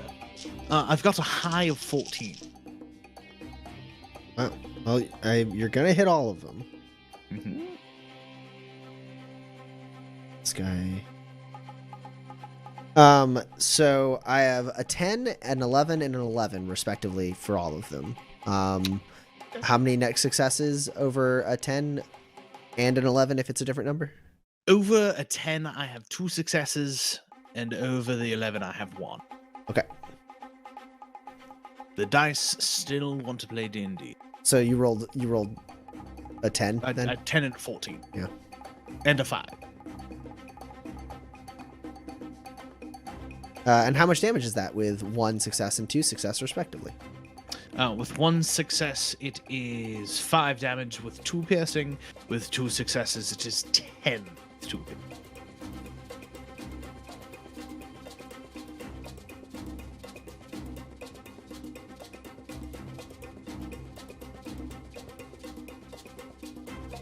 Okay. Yeah. So you get a pretty decent hit on one of them. His armor seems to soak up a lot of it. The other 2 you just kind of clip a little bit. The one who already had like a dart in him from Leo, who's like a little woozy, you hit him and he's not very happy about it. And then I've ducked into what, moderate cover? Yeah, you have moderate cover, so you're at +2 to defense tests. All right. So seeing how things are going, Leo is going to he's got like that big wound from Morales, and he's gonna kick some of his cover to rush around to like the like somewhat wreckage of the rotocraft to maintain cover against Morales and get only light cover against these three guys. And he is going to shoot a burst out with his light projectile. And he is going to hit one of them extremely well. Only graze another one, and he's going to kill the one that Kinsey just, the one that he had hit previously, and then Kinsey just hit. Basically, he like stumbles a bit, looks to you. He's like, his armor hilariously is actually unaffected. This guy's armor, it's pristine. You managed to shoot him right in the crack, like a spot, and then the other one was a tonic that he had to resist and did damage to him. And he turns, and then this bolt just hits him right in the throat. And he just starts like gurgling and falls down dead.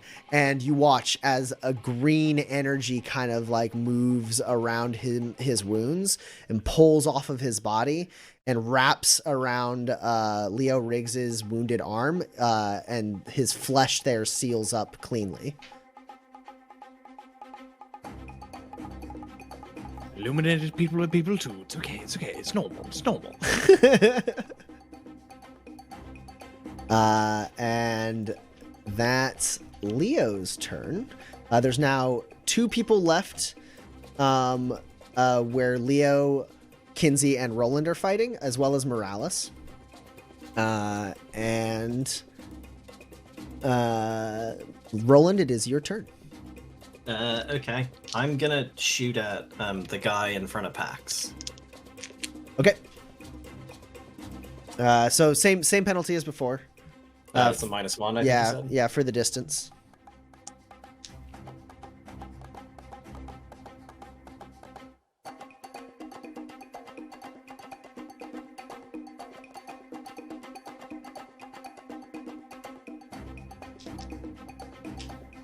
I have a 9.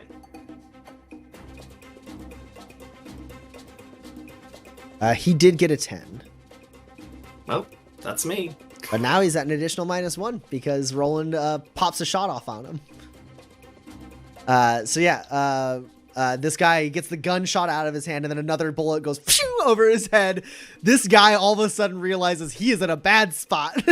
he's got Pax directly in front of him, having just knocked out his friend. His gun is gone, and a bullet just whizzed right by his head.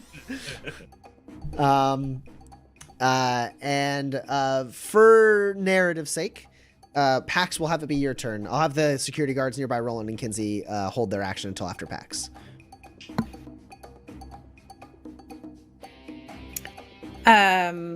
Sorry. I would also like to use my once a day resilience roll for hit points. Yeah, you should do that. Hit points and safety. Roll a discipline test or an endure test, and you get hit points back based on how many successes you roll. God, neither of them are good.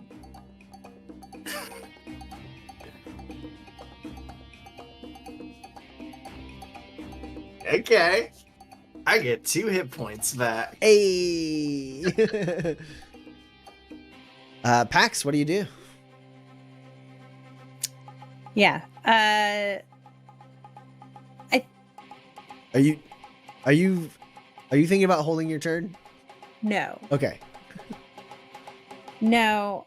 I was thinking about just asking him a question, but instead I think I'm in the thick of it, and I'm just gonna smack him instead. Sure. No, that die does not want to be rolled. Okay. Yeah. So I just like, and then the like gun goes, and then the bullet goes overhead, and I look at Roland because it almost hit me, and then I It wasn't that close.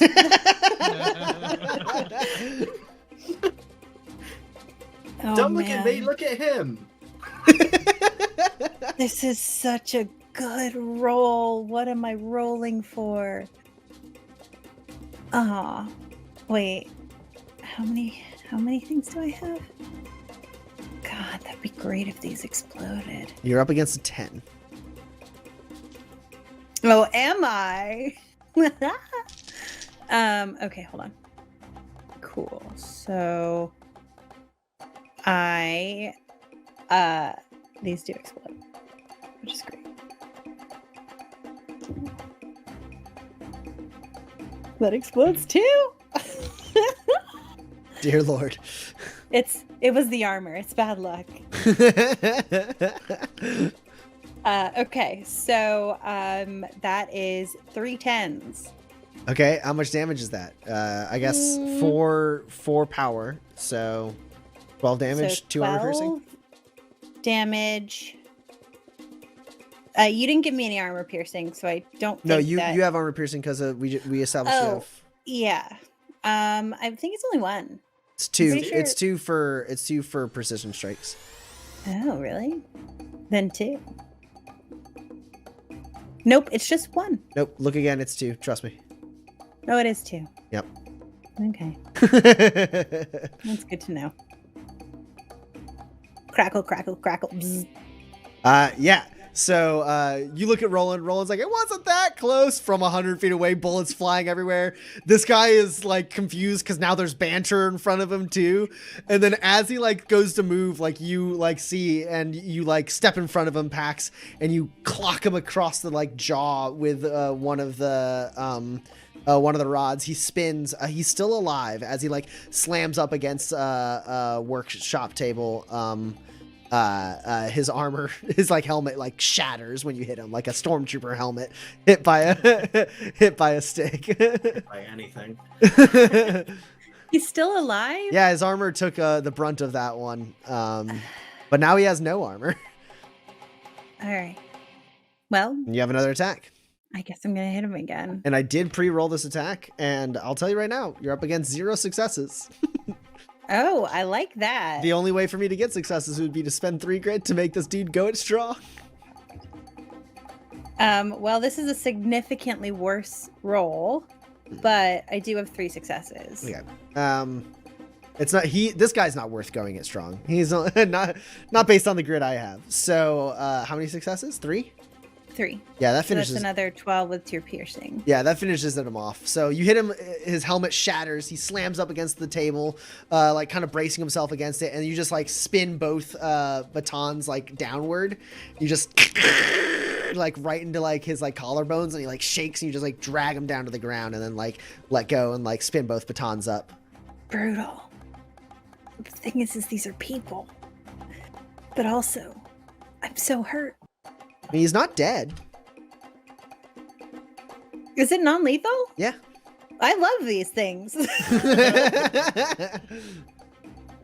That's why the Awesome. security guards have it, for when they need to knock someone out non-lethally. Sure.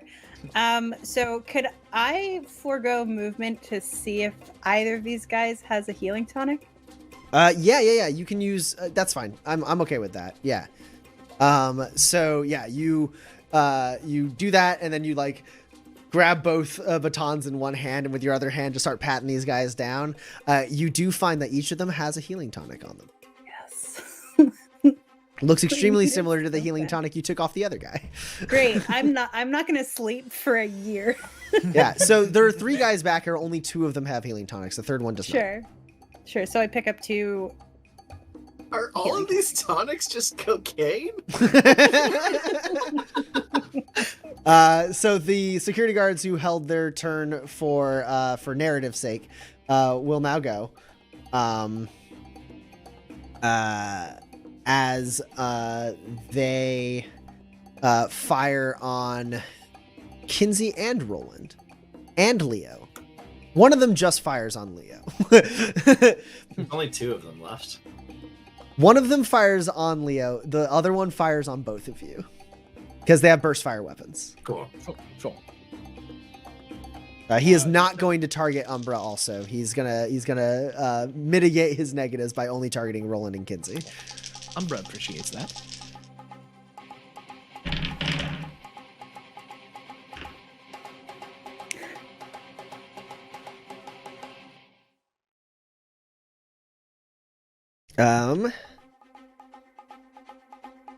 So both of you are up against. This guy's hurt too. Okay, so you're up against 8s then. I have a 10. Thank God for cover. Yeah. I've got 211, so I'm all right. All right, yeah, both of you are fine. So this guy, the bullets ricochet off your cover. The other guy fires on Leo, focusing entirely on him, and you watch as Leo moves like almost like a blur. As this guy like fires some shots at him, like Leo like avoids a couple of the shots that should have definitely hit him. As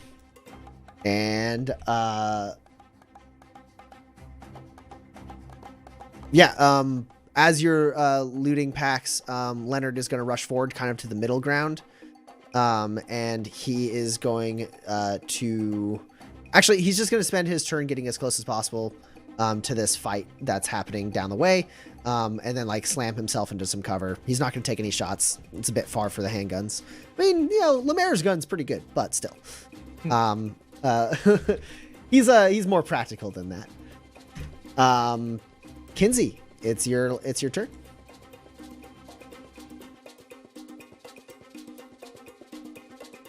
There's only 2 left, right? Yes. Both of which are injured. I'll shoot them first. And there is see. Morales. Oh, right, Morales. But she's not in the same line of shot, is she? No. You don't have a beat on Morales, Kinsey. Yeah, right, but she does exist. Yeah. I'm gonna shoot some people. I'll target the 2 that are nearby with this shot. Sure.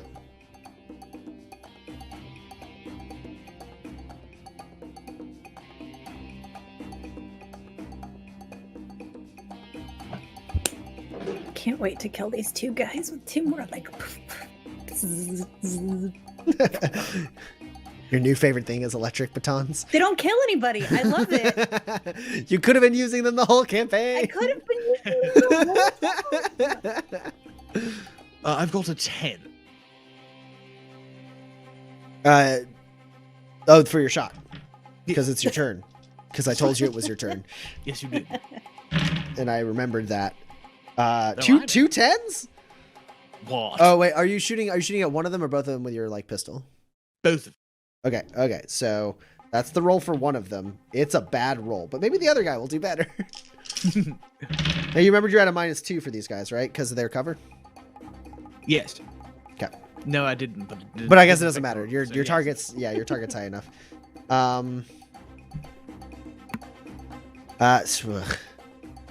Okay, so one of them got a 10, the other one got a 6. Oh, great. So the one with the 10, that's 1 hit, 5 damage with 2 armor piercing.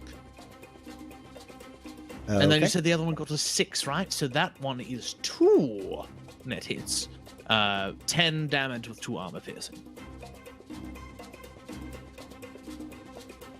That guy is barely alive, but he is alive. So that's you get a nice clean hit. That's the guy who was shooting at the 2 of you. You get a nice clean hit on him as he's trying to duck back for cover. He like is ducking back smoothly, and then you hit him, and he like like falls down.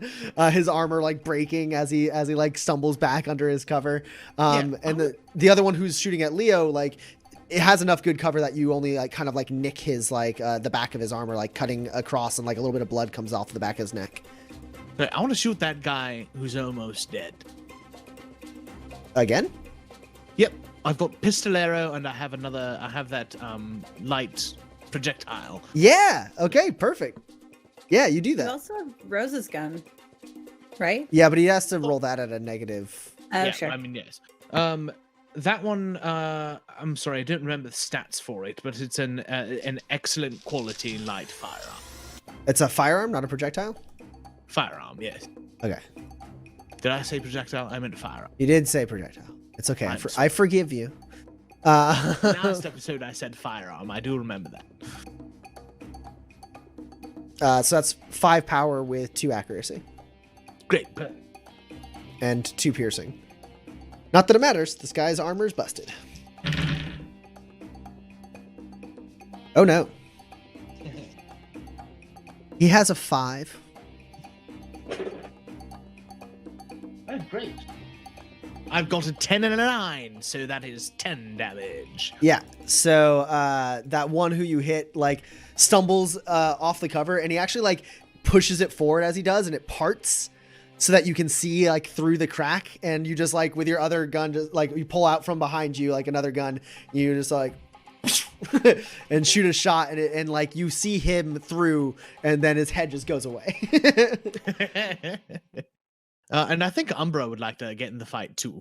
Can I get to the other guy and attack him?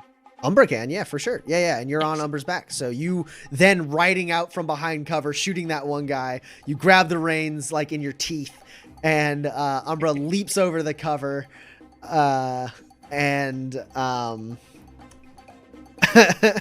and attacks this guy.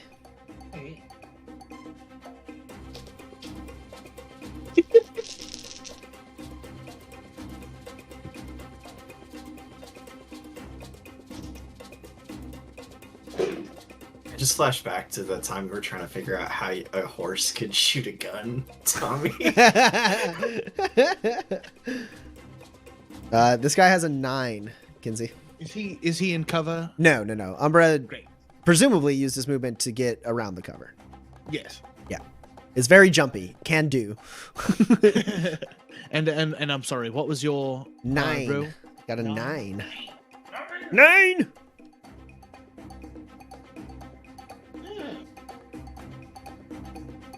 It's only one hit for that attack. So it's 3 damage with 3 piercing. Okay. So this is where you find out that this guy's toughness is 3, because Umbra attempts to gore this guy with his antler and just can't get through the armor. But Umbra has another attack. Yeah.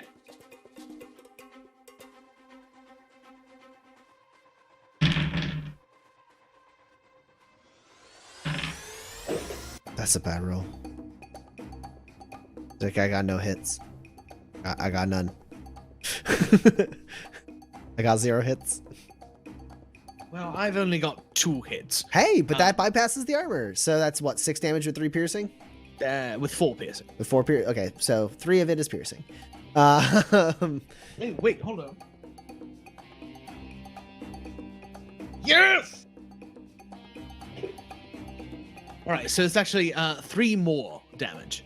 Forgot about the reliability on his own weaponry. Nice. And you said it was 4 piercing, because now it matters.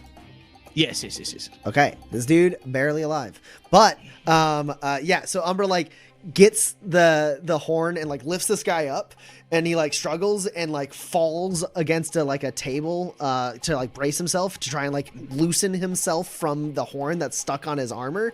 And then Umbra just pushes his weight in, and the antler just right through this guy's like abdomen, like right through him. Non-lethal location, but he is has a hole in him now as Umbra pulls his head back, and blood starts like pouring down the side of this guy's leg. Because yeah, he's in a bad way.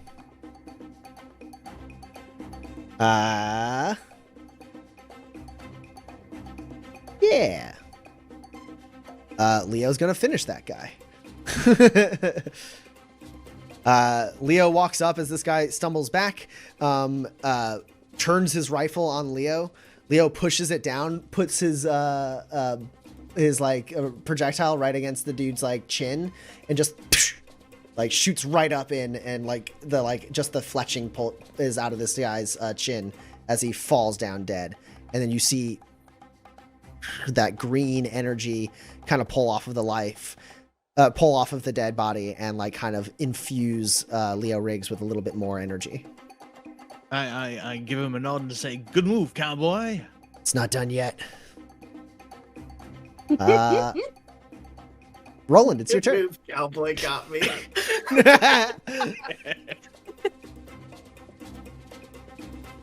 You say it's my turn? Yep. God.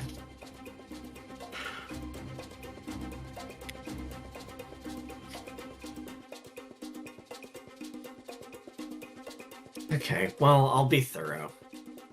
I shoot the rotorcraft just to be double sure. I'm not gonna make you roll for it. This thing has your gun does how much damage? 6 damage. That's fine. That's fine. I won't make you roll for it.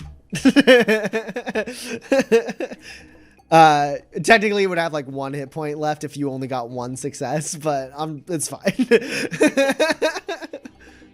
And then I'm gonna just sit down behind this cover and like keep an eye out. But I'm tired.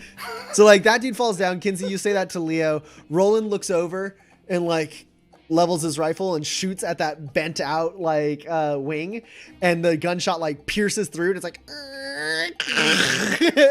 and it just like tips in and crushes into this thing. The Rooster Strider falls on its side. Rooster Strider, not damaged by the ram, falls on its side, and this like some of the landing gear like buckles, and this thing just like collapses in on itself with like smoke and like shrapnel as it does, and like Leo pulls away from it, and then you see Morales step around the wreckage, and she is going to shoot at you, Kinsey. Yeah, of course. Why not?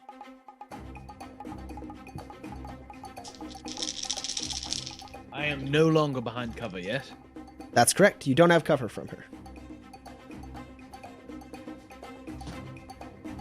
And you are up against a 13.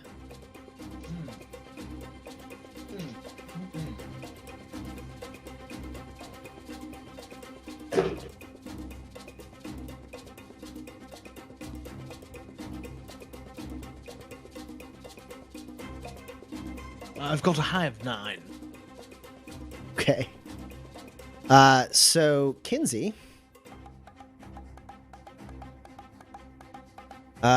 this thing shatters down. Smoke and ash and shrapnel flies around. Umbra pulls back. You're kind of joshing with Leo for a second. And you look to Roland like with a little bit of surprise. You're like kind of enjoying the fight a little bit, right? You're feeling it, right? You're like, this is great. You know, you got Umbra. It was a little shaky there at the beginning, but you guys are on top of this. And then just like calmly stepping around, with smoke kind of like parting in front of her as she kind of steps into the open. She, Morales levels her hard caliber revolver at you and shoots a shot and does 21 damage. With 2 armor piercing. So I'm dead, right? Are you? I mean, I can spend a grit, right? You could. But that like destroys my overflow.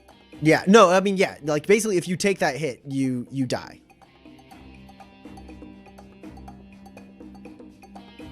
But you have talents. Dan knows what your option is. You have an option, Kinsey. I do. You're absolutely right. I just hold on. I just need to like waver for a moment.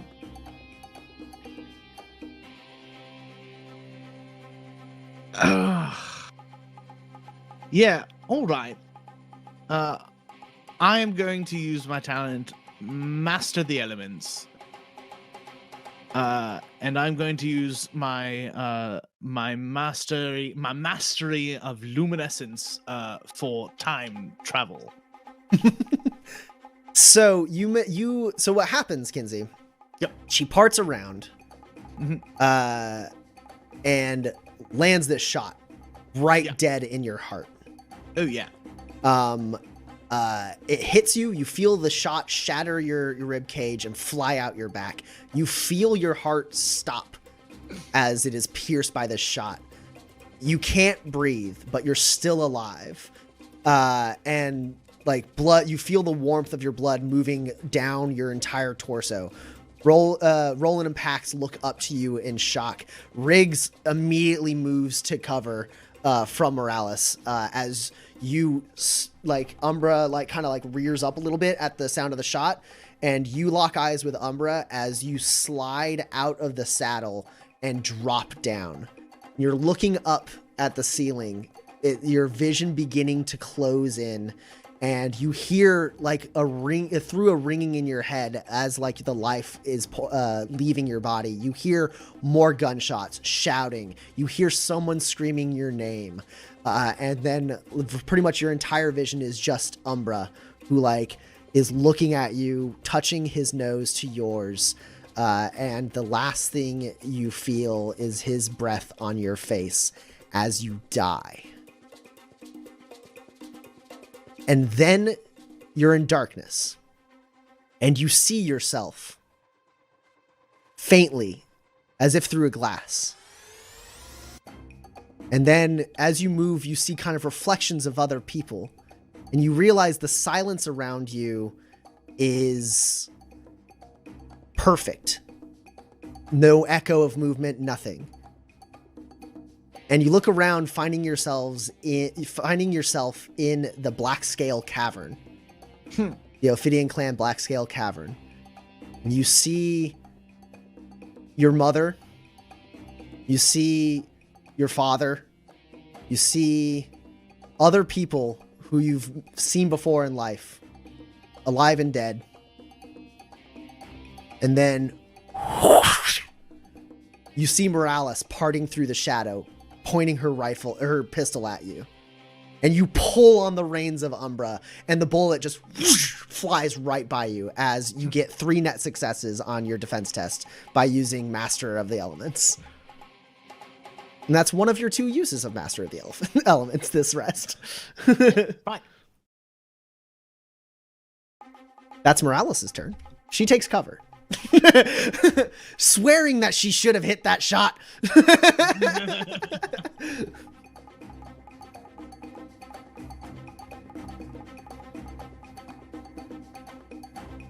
All right. And I think at that, we're going to take a quick break. As we move to the top of initiative with Leo, Morales, and Roland, the only people left with turns. We're going to take a quick little break here, about a 10-minute break. I got 10:22 on the clock. We'll be back at 10:32. And we'll see what happens. Kinsey, you're not dead. You died, but then you didn't. You're not really sure what happened. All right, we'll be back.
All right, we're back in it. Kinsey just died, but then he didn't die because he learned that he has the ability to tap into the element of time as he witnessed his death and then was able to prevent it. Pax and Kinsey are out of initiative. All of the security guards have been neutralized as Morales is the last one standing, and she is by the wrecked rotocraft that she cannot use to escape now because Roland destroyed it with a Rooster Strider. Roland is, or she has just shot at Kinsey and then taken cover. She is on the opposite end of the crashed rotocraft from Riggs.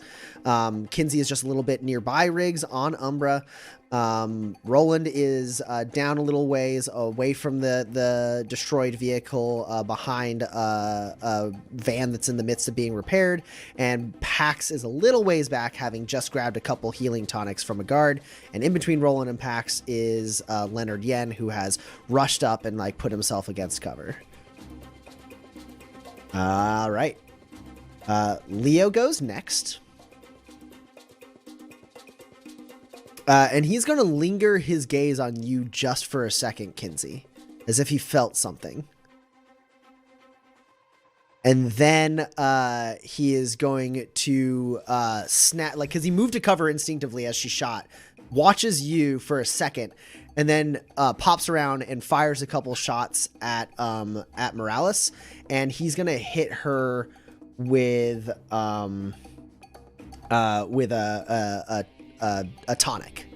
Like he hit her with an injection projectile, and she gets hit by that. And let's see how she does.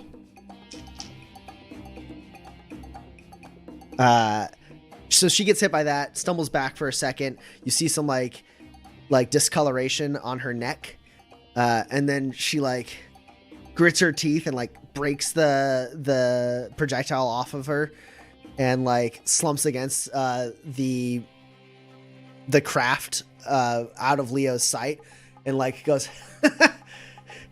"Gonna have to bring out the tougher stuff than that, Leo." He goes, "Damn you!" And Roland, it's your turn.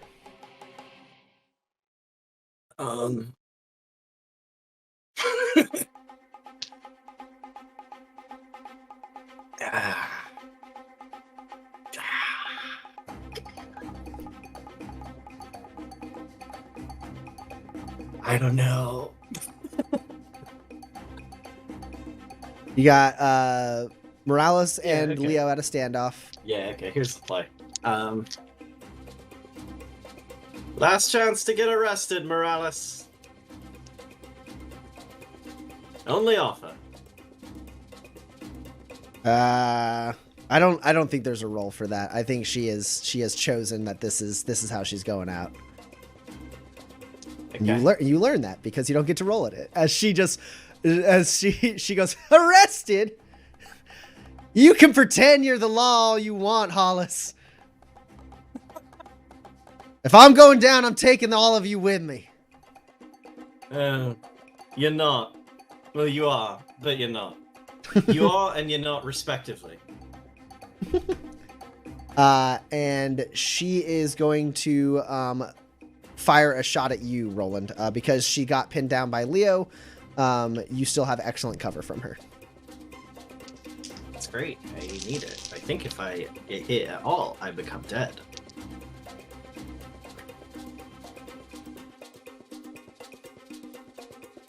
Oh, she could have rolled better. You're up against a 9. Luckily, the 20s that she rolled did not misfire for her. Okay, but I have a 12. Okay, cool. Cover is so nice. Yeah. You're like you are, but you're not. You're both simultaneously are and not, and then like part of the van vaporizes as she fires a hard caliber at the sound of your voice. And we are going to roll another round of initiative. I will say all of you can have a grit for excellent roleplay and doing interesting things. So that's 2 grit for everybody.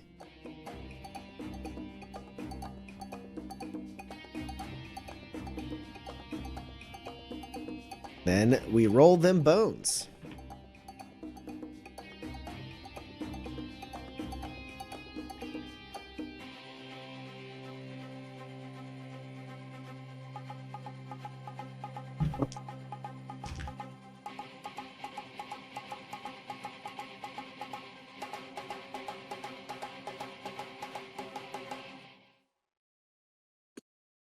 All right.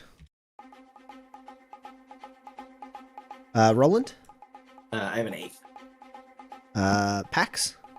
7. Kinsey? You're muted. 7. Oh, good roll for Kinsey. 4. Kinsey and Pax, who has a higher awareness? I think it's me. I have 6. I think. I also have 6. Who has the higher Ooh. finesse? Oh, definitely me. I have. Well, actually, I have. Right? Does the tonic count? Right? Do you have a the finesse tonic only gave you skills, I think, not attribute, right? I think it was attribute. The Not one the I one I took gave was you. skills. Then it was skills. Yes, right. So in that case, 8. Mine is also 8. All right, you guys act simultaneously. All right. You can your teammates. So you can decide who does what. You can do things in tandem, even. In Time perfect- travel. Let's go. In perfect. Well, okay, hold on. You can't do anything. So you pick up Kinsey and you throw him forward, but then he holds on and then he Yeah. yanks you. Morales is going to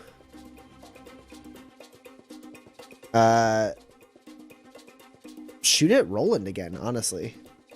And just fire another shot his way. Dislike.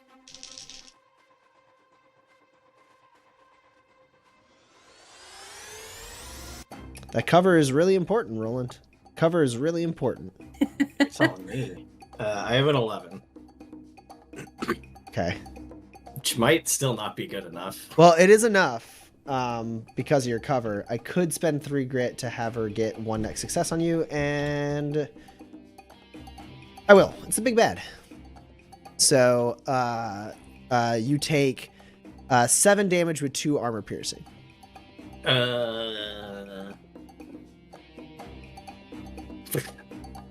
She can't quite get there.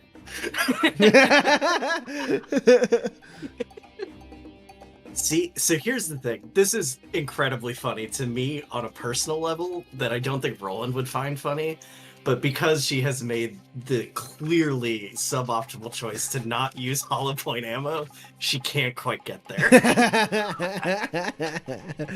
Yeah, so the first shot like blows through your blows through part of the car, and then the second shot just also blows through the car, but in a spot where you are.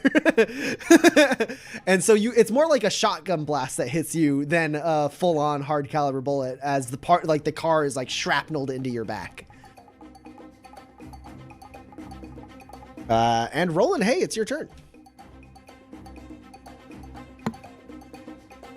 Or is it? Ah, God, probably not.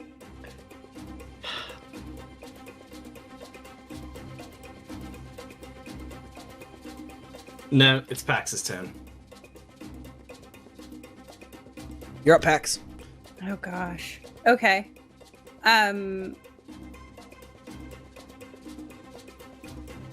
Can I get to Roland? Roll an athletics test for me. No. How many successes do I need? Because I have one automatic one. Oh, you get 1 automatic? Yeah. You can get I've to had that Roland. forever. You never have me roll athletics. So you can get to Roland. With Okay, one great. with one automatic success, you can get to Roland. But still roll for me, because that will determine how much of your turn is taken up by Oh, this. sure. The athletics lets you get there. The 1 success on athletics means you get to Roland.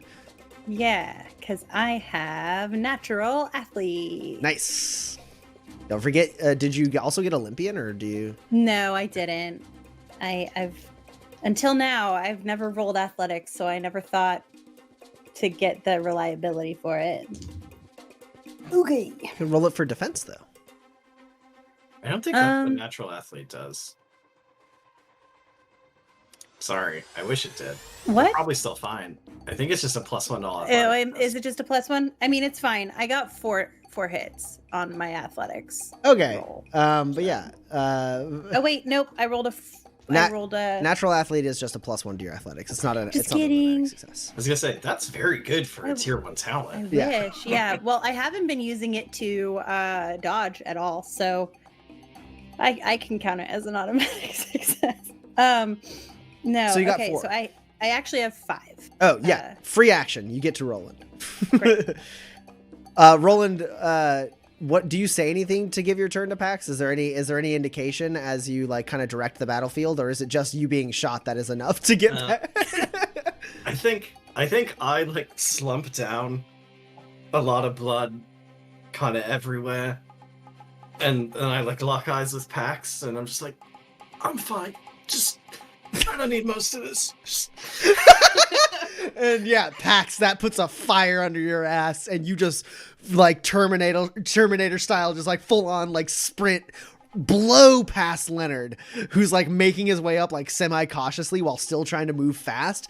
But like you're like a gazelle, just like you like perfectly vault over every bit of terrain, so you can literally move on a straight line to Roland. You even have to like parkour off of like a broken motorcycle over like a shelving unit to like slide over it and then like land next to Roland. Cool. I hand Roland one of these healing tonics, and I take mine out, and we cheers. I'm trying to lose weight anyways. I think his blood is probably pretty heavy. Hey. So that's 6 hit points back to, these are the ones you took off the guards, right? Yes. 6 hit points, and you both are suffering from restlessness.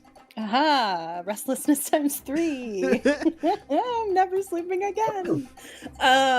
They gave this to all the guards. Wow. Okay. That explains a lot. Great. So then I'm at more hit points than I have been in the past like 4 sessions. Which is awesome. Okay, do I have any more anything, or am I done? Well, no, I mean it was a free action to get to Roland and a free action to do the to drink the tonics. If you wanted to get like in melee range of like Morales or something like that, I think it would take a quick action. Despite you getting 5 successes, you were able to clear 80 feet. So you'd have to do a quick action at least to go the extra like, 15, 20 feet to get to where Morales is. You mean I can't just do like a 100-meter dash and like using Bolt or something? Well, the problem is you had to stop. You had to stop to cheers the thing with Roland. If you hadn't cheers the thing with Roland, free action to get to Morales. Don't die. I pat the side of the van. This bad boy stopped so many bullets. And as idiotic as it is, I think I am going to run up to Morales. Okay. Yeah. Okay. So it's a quick action. As you slide around this van, and Kinsey, you watch as Pax sprints forward, vaults over some of the cover, and rushes at Morales, crackling a baton in her hand. And then I will do the thing for the first time in forever. I'm rolling 4 14s. Okay.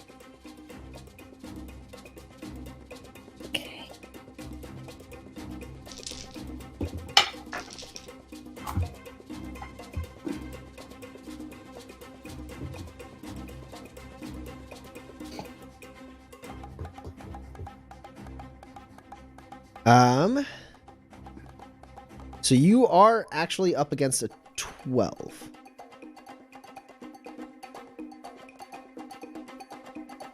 Okay.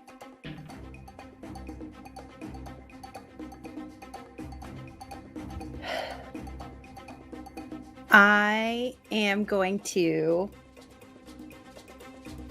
spend 2 grit to play to the gallery. To count this 15, which explodes. Okay. Okay, that didn't do anything.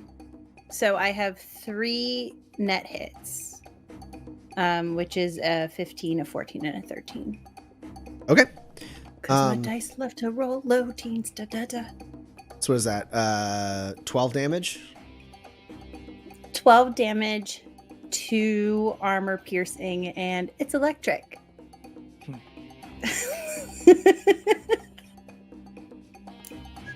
Yeah.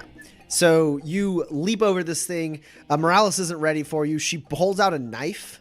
And before she's able to do anything with it, you just like smack into her knee with one of the batons, and then like she manages to, like, she gets a little electrocuted and like parries it away, and you swing at her face and she pulls back, knife and gun at the ready. But yeah, she's not looking super great, and her initiative does go down.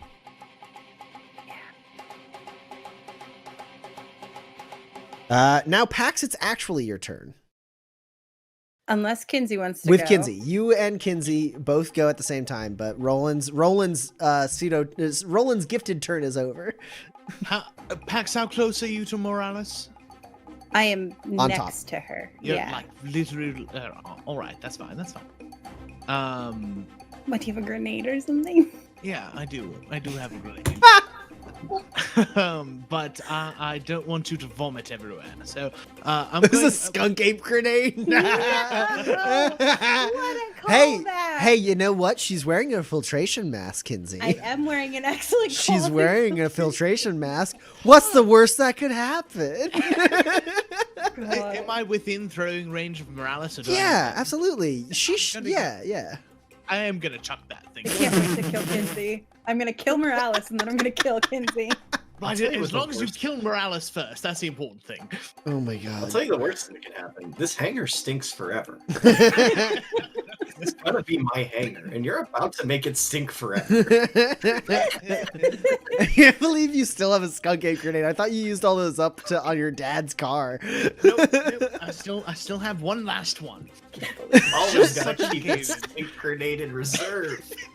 Yeah, throw that stinky grenade at some people. That is still a range test, yes? Yes.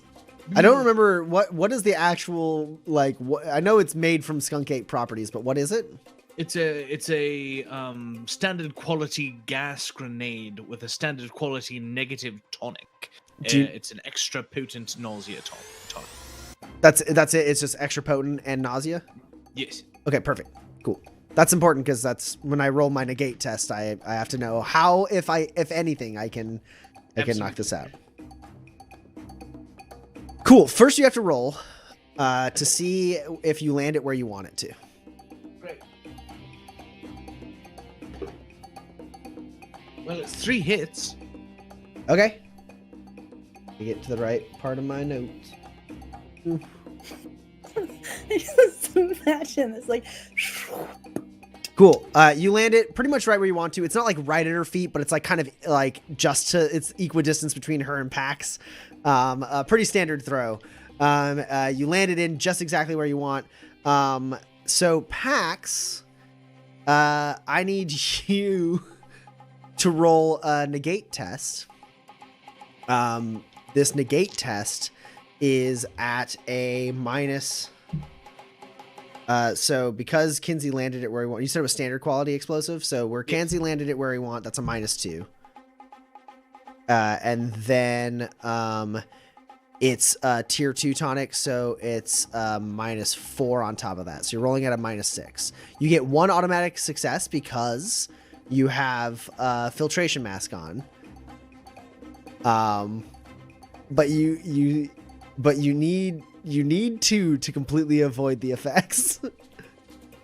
Actually, to avoid the effect at all, because the first success, the extra potent. yeah, extra potent. The first success has to go to the extra potent. If you get a second success, it can take away the nausea. God. But you also get like a +1 if it's an excellent quality. You get a +1 to your negate and a +1 reliability. So you're only at a -5 to negate.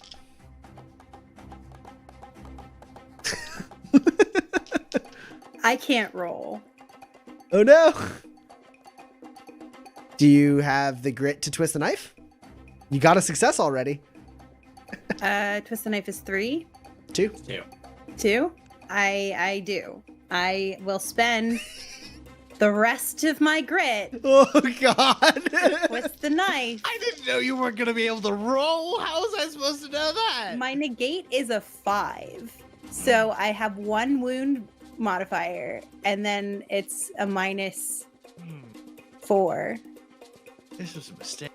It's fine. It's fine. I just have 0 grit. Somebody please clip that. I don't know how to do it. Somebody please clip just Seth saying in Kinsey's voice, "This was a mistake."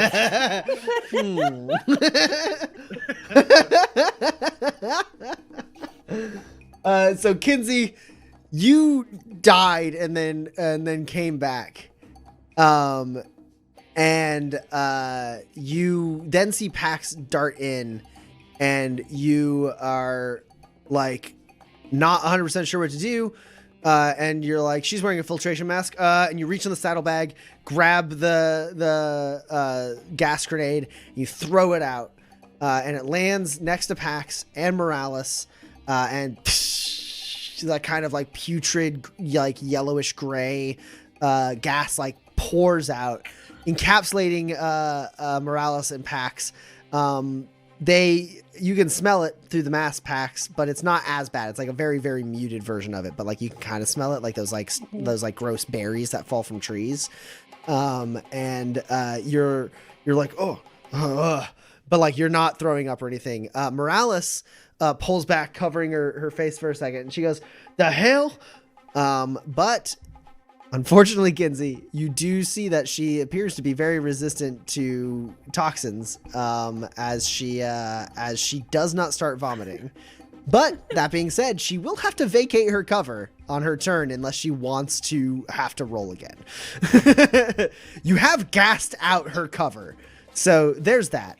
So you pull back on it's still like Pax, it's Pax and Kinsey and Umbra. So that happens. That's Kinsey's go. That's actually only a quick action, Kinsey. If you want to shoot your pistol, you can. Why don't you just throw another grenade? I think that'll be fine. I had the one, otherwise I would. Yeah, I'll shoot her. I'll shoot her. Yes. Okay.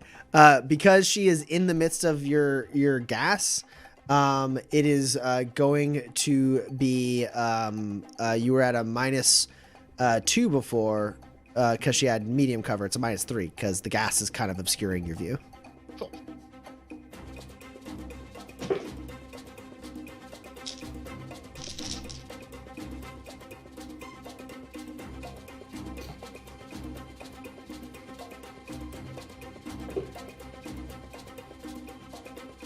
Kinsey, you are up against a 9. Yeah, that misses. It was a 4 and a 2. Ooh. Yeah. So then you're like, kapow, and fire a shot at her, and she like ducks under it and looks at you, Pax. I should have shot first and then threw the grenade. Pax, you're in the middle of this cloud. Yeah, do I have to roll a negate test at the top of my turn? No, at the end of your turn. At the end of my turn. Okay. Yeah, great. I will swing at her. I'm gonna hit her. I'm gonna hit her real hard.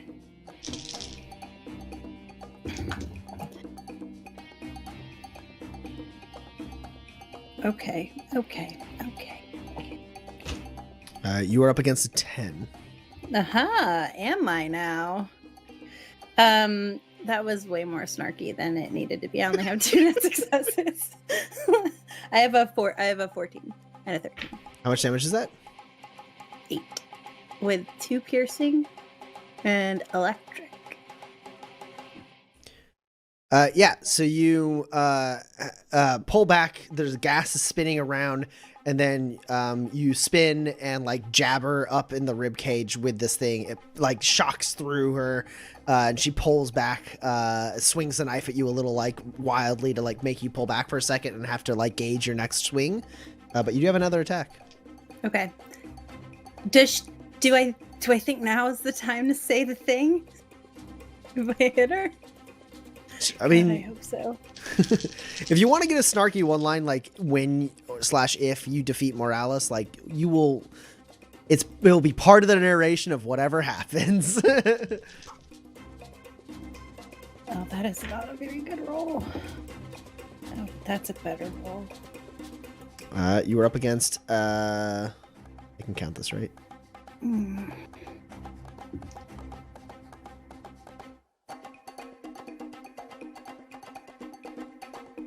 Yeah, 10. You're up against a 10. Shoot. Nope. You did damage to her last turn. I wasn't counting for that. I'm going to spend 2 grit. Now you're up against a 10. I get a grit. Yeah. I need that grit. Not right now, but just in general. Okay. Well, I also have a 10 and a 13. Oh. Did me So that's- moving it to a 10 from a 6 do anything? Yes. Okay. Yeah, it knocked out 2 additional. Okay. So I had 2 8s. Cool. So how much damage is that then? It was 8 damage. Yeah. All right. So she's not looking great. But she's not down yet.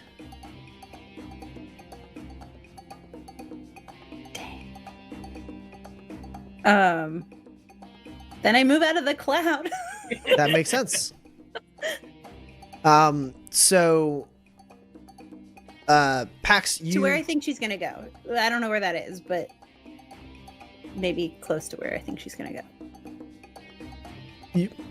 There's no way for you. Do you want to move back towards your friends, or do you want to move like further into like separate from your friends? Do you want to put the gas cloud between you and the friends, or do you want to be on the side of the gas cloud that your friends are on? Yeah, I guess I'll go towards Leo and Kinsey? and Kinsey. Okay. Yeah. So yeah, you pull out of the cloud, stepping out into the open, kind of gasping for air, breathing in like the fresh air. Your filtration mask, being very good quality, does like filter a bit, like really quick to like kind of like vent the smell, and it's like a little better now. Leonard uses the rest of his turn to get up to where you are, Pax. And Riggs is going to spend his whole turn observing the situation. As he looks and sees Leonard holding, you see, Pax, you see his eyes lock on the gun in Leonard's hand.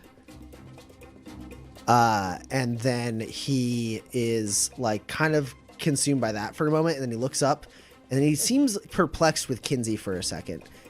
Kinsey, you throw that grenade, you fire the shot, Pax comes running out, right? And then you're like pulling around, like pulling on the reins of Umbra. And you see movement. And you look to the right. And you kind of feel like this like weird sensation. Everything feels weird. Like your hands only kind of feel like your hands. And you still feel like your connection to Umbra. That's not gone. But there's a further connection beyond that. Almost as if through Umbra, you feel like the warmth of the sun outside.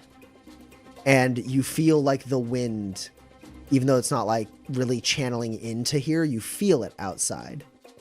And like you hear like animals moving around. You hear like an axe handle hound pup like chirping at its like parents as like it's being fed. You hear the horses and Ache in the stables, and the hodags in the stables, kind of like rustling and like, eating and like sleeping. And like you're distracted a little bit. The reason you kind of like threw that grenade and fired that shot is like you feel this like there's like this overwhelming sensation around you. And for the first time inside Tobias Station, you feel like you're outside. Like you can feel the air, the clean air coming in through the hangar. You can feel Earth nearby, even though you're not standing on it. You can see the clouds in your like mind's eye and know like where they are. And you look to your right and you see a figure standing silhouetted by the sunlight outside. It's an old, ancient looking man, clean shaven face, looking at you. And he's wearing what looks like it could be Ophidian clan garb, but it's different. It's older. It's more rustic. The Ophidian clan kind of incorporates like some like a little bit of like stuff that they get from like Soldina and other places into like their armor, like their, but like this person's armor is like entirely like made of like hide and twine and like, vines and stuff like that. And he looks at you and you look at him. His eye is like piercingly black. And he goes, shh. And then steps back off the ledge and kind of glides down and out of vision.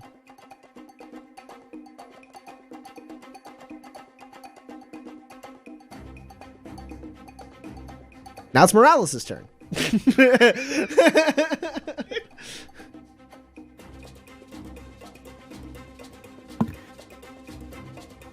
Morales is going to run out of cover. She's going to run out of cover, getting away from the cloud. She's not going to run to where Pax and Kinsey and Leo are kind of and Leonard are all kind of like standing in like a clump together. She's going to dart over the cover, putting herself kind of in between Roland and the rest of the group, though Roland has a car in between her and him. And she is going to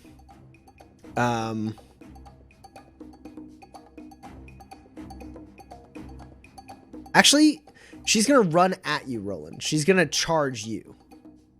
And she is going to attempt to grapple you. Okay. So you roll a defense test. I wish I had cover.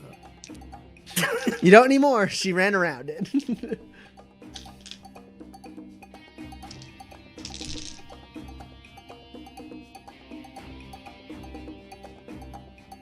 I have a 10. Okay. She actually doesn't succeed. She's pretty hurt. This is a bit of a desperate move from her. So she swings around and tries to grab you, Roland. But you manage to pull out away from her. I think she gets onto like my collar, and my armor is just so busted because it's totally broke at this point, and it just pulls away. Just like rips right off, and then she is going to upon failing to grapple you.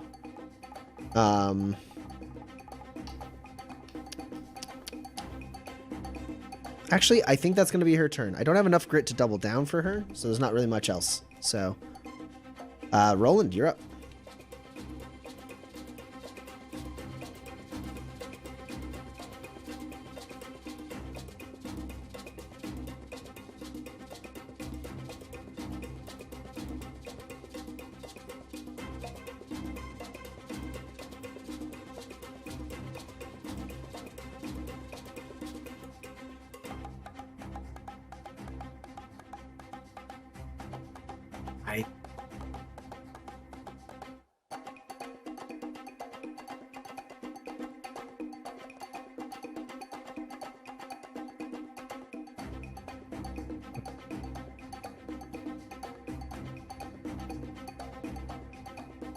Yeah, I guess I shoot her. I guess I shoot her. Sure.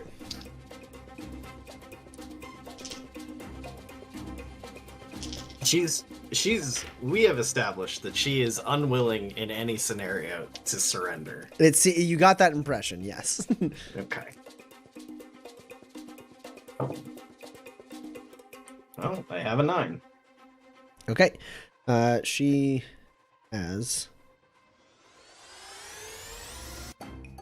also has a 9. It's 6 damage. Okay. It has 2 piercing if it matters. Not anymore, no. That's what I thought. Yeah, so we'll say because your cover is basically blown because she broke it. Yeah. We'll say like basically she bum rushes around like you guys see as she darts behind. You hear a scuffle behind the van, and then like her and Roland kind of come out as she's trying to like drag him out as a prisoner, and then his like armor like breaks in her hand and he pulls back and is like gah! And like fires off a shot and it hits her in the shoulder. And she just drops down. It's like, it's not like quite the shoulder. It's like really more like the chest area, like nearby the shoulder. And she like drops down on one knee, gasping for air. She's so close to dead, but not quite, as she kind of stumbles back and looks at all of you. Gun and knife, like drenched in her own blood. I know I'm going to regret this. I will sacrifice the 3 flashbacks within flashbacks and spend 2 grit and twist the knife. Oh.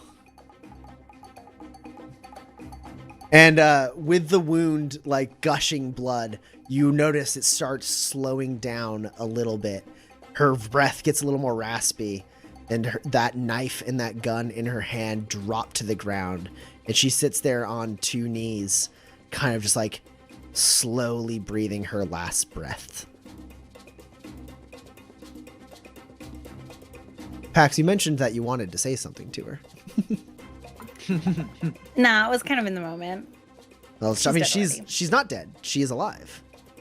Mm. Looking at all of you as she slowly, finally, like begins to die. Sure. Yeah, you guys all kind of like step up around her, watching her. She doesn't have the energy to reach for her weapons. She just looks up, the last little bit of blood kind of coming out of that wound.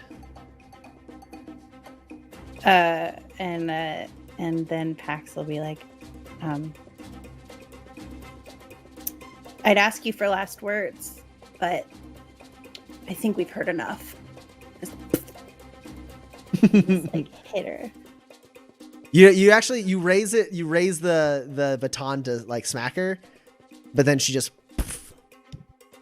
falls over completely dead. I sit down. We'll move out of initiative. All of you torn, battered, bruised, bloodied by this fight. The hangar finally mercifully silent.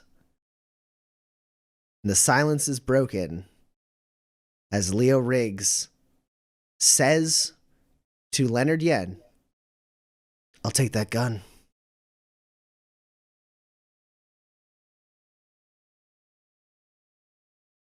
And he reaches out a hand, and Yen looks confused for a second and is like, "What?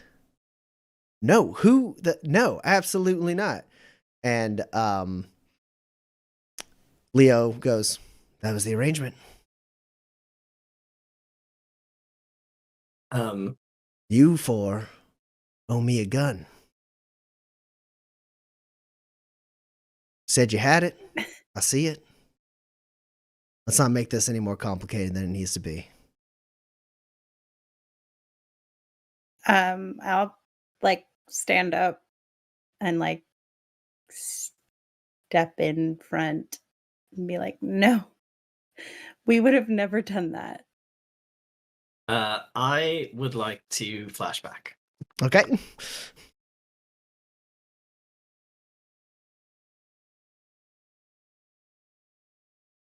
So when we were in the cave, and Rosa Volantes talked about Quentin Lemaire's gun and the treasure and all that, yada yada. I think I played it pretty cool. Didn't care about what it was or where it went or what it might be.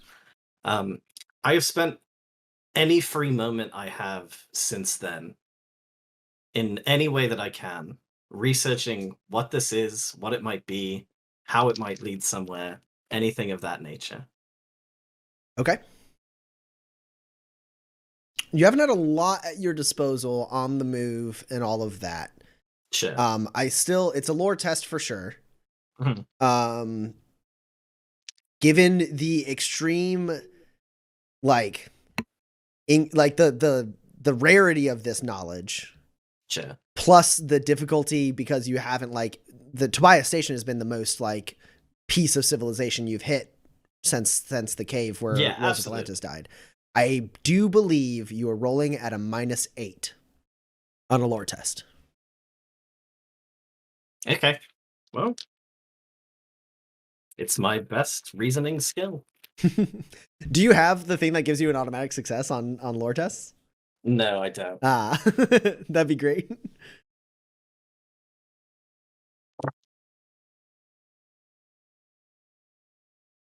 That's such a good roll.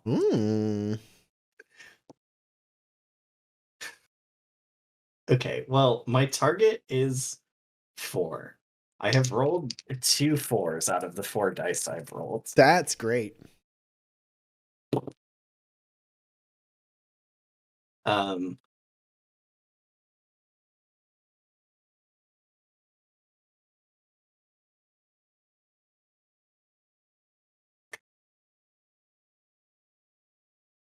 I think, nah, it's worth it. It's worth it. Okay, I will spend 2 grit to play to the gallery to count the 5 that I rolled, which then explodes. Okay. I have 6 hits. Oh. Yeah, so the things you've learned during your travels, just picking up information, digging into LRC readings. Even there's a point where, like, there's some people that you know vaguely through, like, your connections at the university where they, like, either liked you enough or were far enough removed from you that they probably haven't heard about what, like, that you were fake, right? Like, you had passed them, like, the people in, like, Markham's Landing, people who weren't in Alana Stead, right? Who might not have heard that you were fake, but you met at a party once. Hey, I'm trying to get published in a historical journal. And so, like, you, like, reached out, and then a lot of those, like, bounced back, and you were, like, very diligent in the way that you did it. Like, you know, you have a really good sense of a read on people, so you didn't reach out to anyone that you think would compromise you or your friends. And so through the information they send you, like, you know, excerpts from, like, from the universities, and, like, things you've like looked back in, like, old historical records on the LRC. What you know for sure easily is the tale of Quentin Lemaire. Quentin Lemaire is one of the first gunslingers of the original gunslinger order. He was one of the best. And when he died, he is said to have been buried in a casket full of raw luminescence.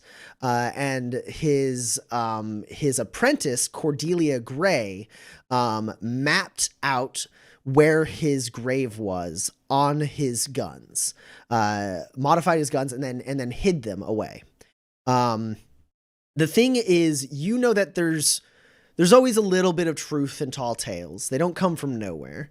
This happened hundreds of years ago. So you're not 100% sure, like It's probably not like a full casket, but maybe like half a casket. Like, well, no, actually, what you are able to glean is that certain things imply that it's more than that. It's not something as simple as that. Oh. And his like him being hidden away, there's like people who like theorize that like him being hidden away, like why would they hide it, why would they bury him with a bunch of luminescence? He wasn't like a prospector or anything like that. That doesn't make any sense. Like a lot of it doesn't add up. It just is a fun tall tale that people tell around campfires.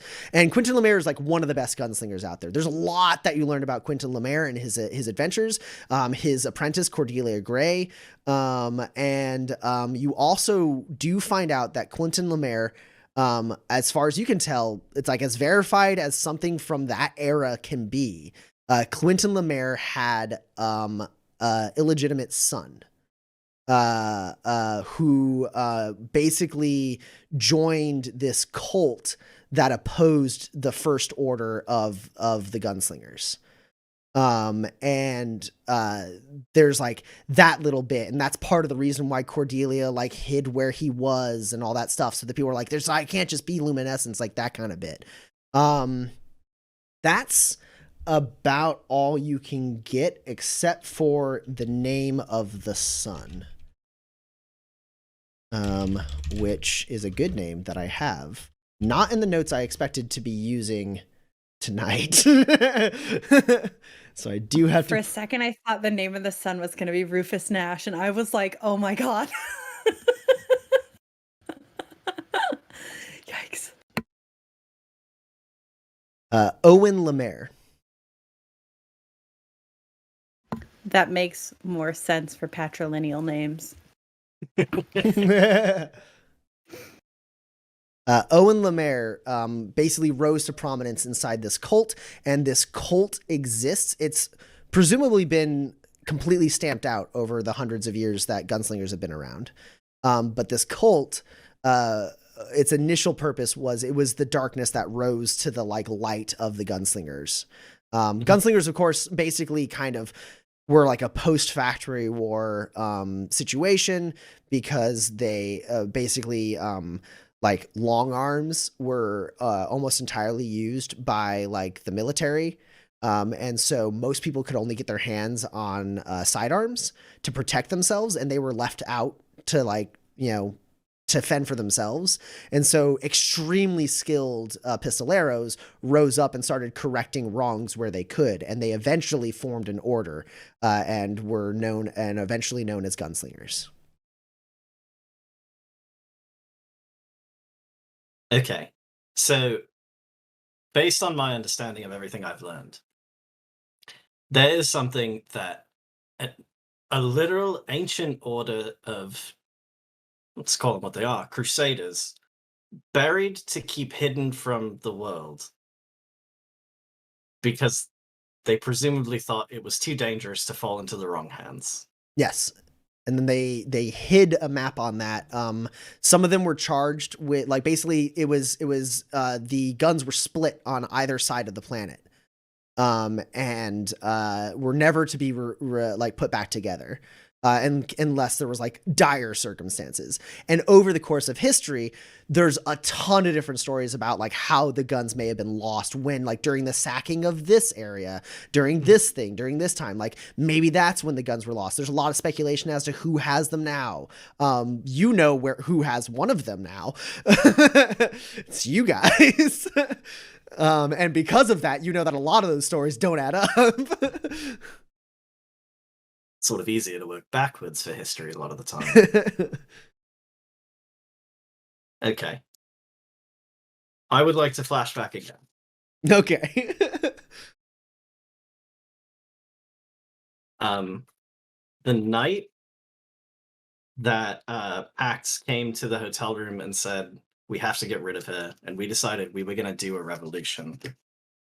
I got on the LRC, and I contacted Tect and Molu. Of the Ophidian clan. Of the Ophidian clan. Sure.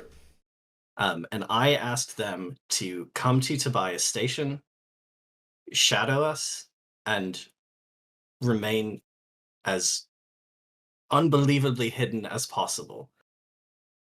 And like, unless I specifically signal them, even if it seems dire, even if it seems terrible, even if it seems like their inaction will cause the death of one of us, they are not to make any action unless I signal them. Okay. As much as I'd like to make you roll for this, Tect and Molu are in your debt. You rescued them from a life of servitude from, I've forgotten Kinsey's dad, Ferdinand. So did everyone. It's Ferdinand Koenig. Yeah, Koenig. A life of servitude under Ferdinand Koenig because they thought they owed him a debt for saving them, and they thought that they couldn't return to home because he was keeping them alive. When you proved that the curse of the Ophidian clan was something that people could recover from, and that's all that happened to Tect and Molu, they did, like, before you left, like, say, like, basically, if you ever need us, we are in your debt, call on us and we will come.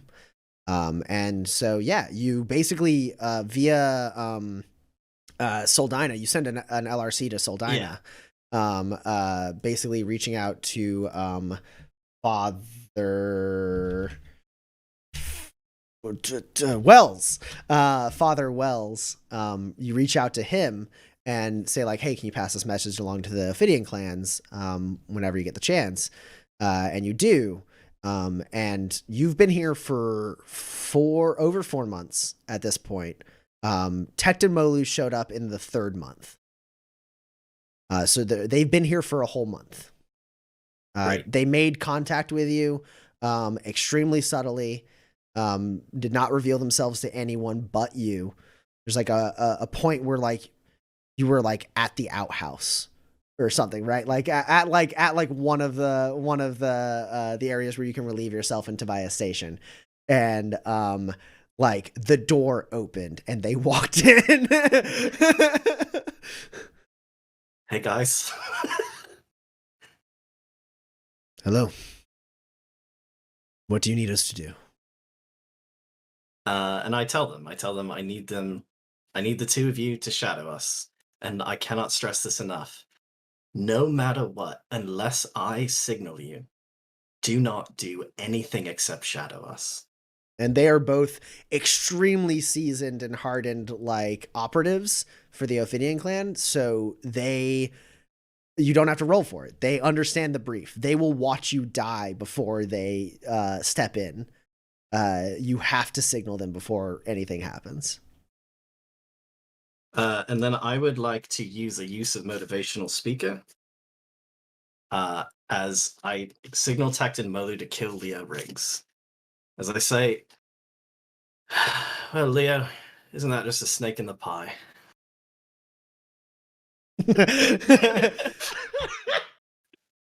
And then go. Do you need me to roll motivational speaker? I mean, yeah, you give them a bonus, sure.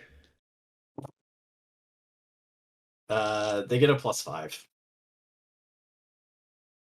Cool. Let me pull up Leo Riggs' stats. Let me see if they can kill him in one hit. Probably.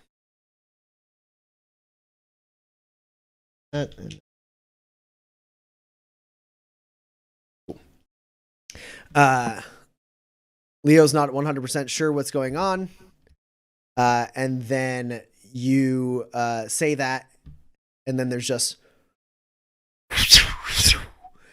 And out of the, like, where the, like, paneling is nearby the lights, on opposite sides of this hangar, well, one, like, kind of in the middle and one, like, on the left side, just 2 Ophidian clan arrows go flying in and hit Leo Riggs double in the chest. And he flies back, gasping for air, not seeming able to grab it. And out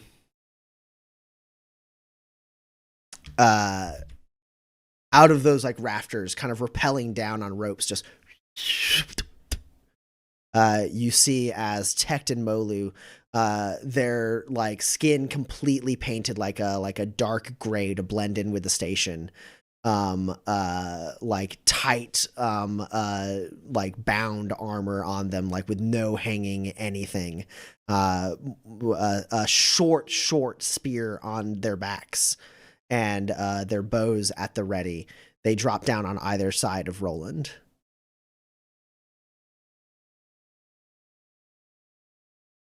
And yeah, you watch Leo Riggs gasping a little bit for air, grabs the arrows, staring at you angrily,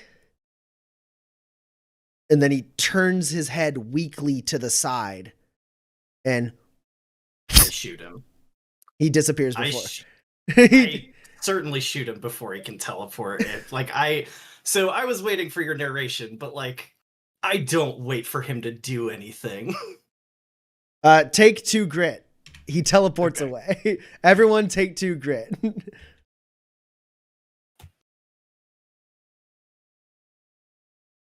As you fire a shot, it hits the floor where Leo Riggs once was.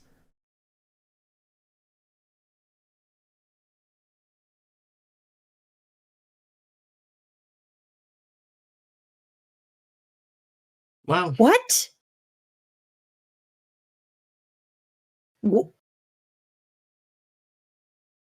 I turn to Tect and Molu. You can consider our debt settled. Thank you. Understood. And Tect turns to Kinsey and Pax and goes, good seeing you. Face to face, at least. Same to you.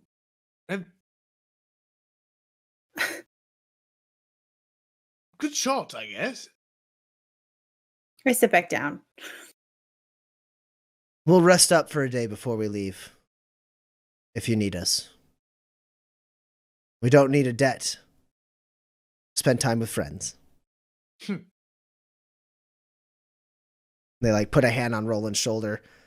Glance at like Leonard. And then they walk out.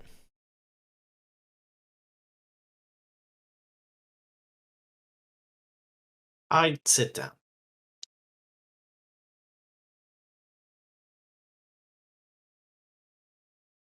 Oh my god. What just happened? How long have they been here? I mean, I feel like Oh no, wait. I have a bone to pick with you, Kinsey. Hold on a second. what? A grenade? What? I thought it would help, and it kind of did. Well, I don't know what you're complaining about. It's not like it affected you. I didn't see any vomit dripping from your mask. just You know what? Between you and Roland, I feel like I've learned 1 or 2 things. Pax, I'm really sorry. I did not mean for that to affect you. I deeply apologize. You still feel that weird kind of connection, Kinsey. And you do notice, like, before Molu leaves, he does, like, look at you for a little while longer. Just kind of studying your face. And then walks out. I would like to, like, wave over Leonard while Pax and Kinsey are having their grenade argument. What the hell just happened? Listen, I can't make you do anything, but what you should do is destroy that gun. Some things are better left gone. Let a tall tale be a tall tale, and nothing more.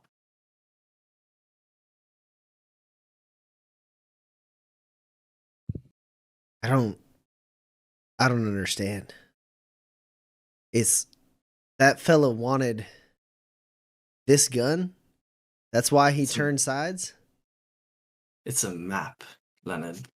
It's a map to a thing that the people who hid thought was powerful enough to be worth hiding. I can't tell you what it is, not for certain. But I can tell you it's best buried and gone. Go ahead and roll manipulate at a -4. Mostly just because he's confused. He's missing a lot of context. Now, I promise, this is the only argument I will make. Does my experience as being a literal university professor explaining things to people who lack context come into play here? That's why you're able to roll the roll.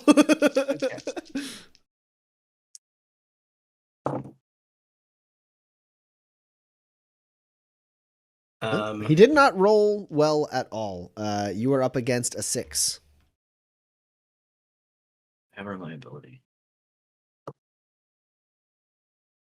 I have 2 hits over 6. I have a 6 and an 8.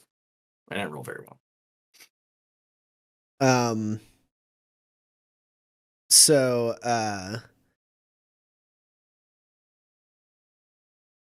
you got 2? Yeah.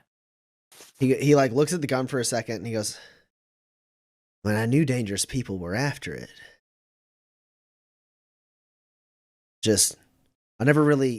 It just leads to money, don't it? Does it matter?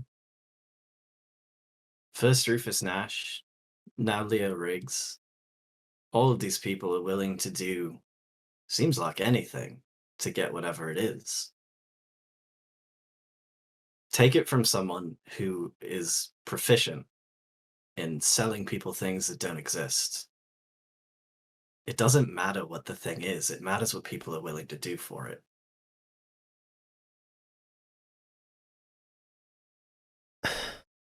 I'll think on it. We got time? Right? And he the little like compartment opens up on his arm and he stores it back into his arm. And you believe that he will in fact he will genuinely think about it. He's not just like being like, maybe. Like, sure. You've convinced him, but not convinced him enough to be like, burn it now.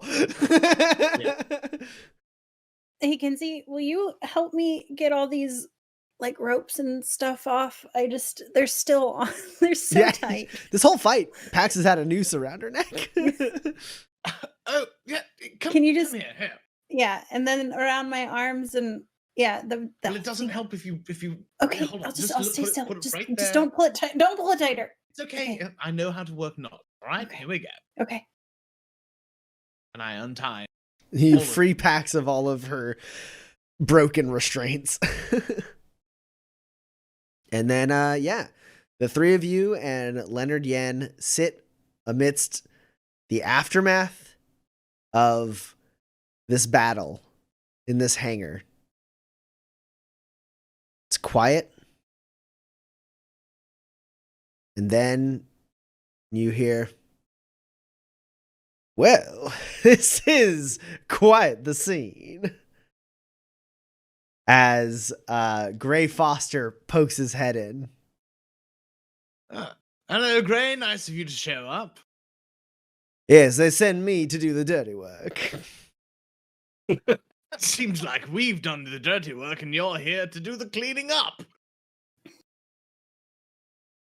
I don't understand the difference. Whew, I must say, the 4 of you do look like you've been through hell.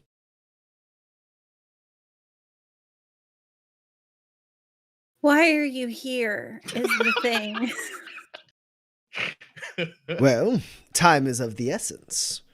If you want to enact a new world order, Gotta strike while the iron's hot. Yeah. Tobias Station is leaderless. Now, I've begun the rumor mill, as it were, to reach out and begin rumblings of an election. If we can get things underway, we can have an election done in the next few days, before the end of the week. But we do need a sheriff or a judge to preside over. And immediately Leonard speaks up and goes, I know a judge. I'll call her.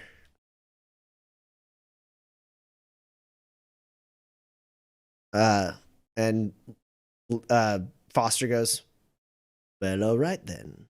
Does this judge have a name? Cynthia Palmer. I'll send her an LRC. She's not too far from here. She can be here in the next couple days if I ask. Well then, we can have everything all legitimate. Roland, once you've had time to, he like gestures at like your blood and everything, he goes, clean up.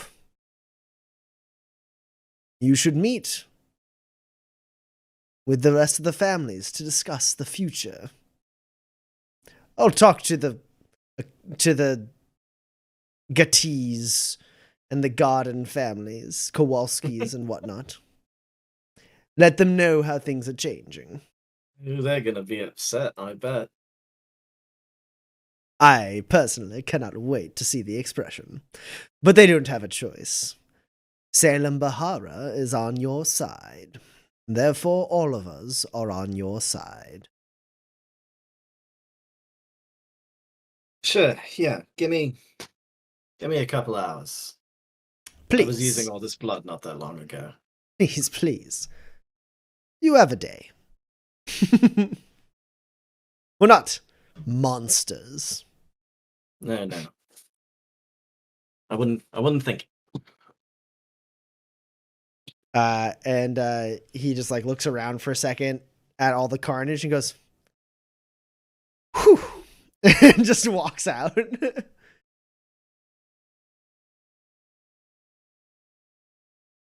And I believe, unless you guys want to have a brief conversation with each other, that's where we'll end the session. No one has anything to say? That's where we'll end tonight's session. Yeah, I don't think Roland knows what to say to Pax or Kinsey at this point. Yeah. All right, perfect. So that's the end of the session. We went a little late because, you know, we had some dramatic stuff we had to get through. But we did receive a couple things through the Discord, so we'll tap those real quick. If you have a question in the stream chat, throw it in there. We will answer it. But let's jump right in to the Twitch or the Discord questions for Twitch. So standard from Argitlam this week, he has asked us how to build a character again. He wants to know how we would build Agent 47 from Hitman. The hit video game Hitman. Joseph Hitman. Hello, I'm Agent 47. I'm the hitman you hired. For sure, he has sure hands and subtlety. This is 100%. Timothy Oliphant, right? Oh no! Did you watch that movie? It's not a very good movie. Yes, they did make a Timothy Oliphant hitman. He is more famously a video game person. Sure. But yes, there is a Timothy Oliphant movie with him. What? Okay, one, Timothy Oliphant is very cute. Two, most action movies are garbage anyway. Yes. So I disagree, but your first point stands. He's got to have moxie is the thing. Oh, because does he? The huge thing of Hitman is like the disguises. Sure. So he's got to have blend and stuff. He's got to have very good blend, and the thing is, like, he walks into places with just his face, which is just like not a sort of like unremarkable face. It's sort of like he doesn't have a mustache or anything, but he's a tall, jacked, bald white dude, and he just walks into places and he puts on a new outfit and people think he's allowed to be there. He has to have the talents for it. Okay, maybe he doesn't actually need subtlety then, because he doesn't do that many kills from the shadows. He does kills from like right next to someone when they don't think that he's who he is. I think it's actually probably you would drop sure hands instead of subtlety. But his whole thing subtlety is like the dual wielding thing. He like has the two big pistols. So the like latest Hitman games are actually like much closer to sort of like stealth puzzle games. So you're like sneaking around trying to remain undetected and like manipulate the environment to like make kills happen that don't look like you did anything. So, Okay. Which like kind of screams subtlety to me. Sure, So like yeah. older games are I didn't play a lot of them, but I think they were a little more action oriented, and like the movie Hitman is very much a guy with two guns and a suit.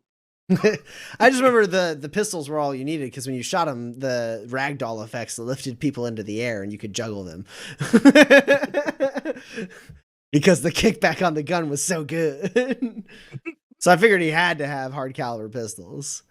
So definitely Moxie, definitely subtlety, probably sure hands. I don't know what else he would actually Probably. take. I don't know what Yeah. else he would have.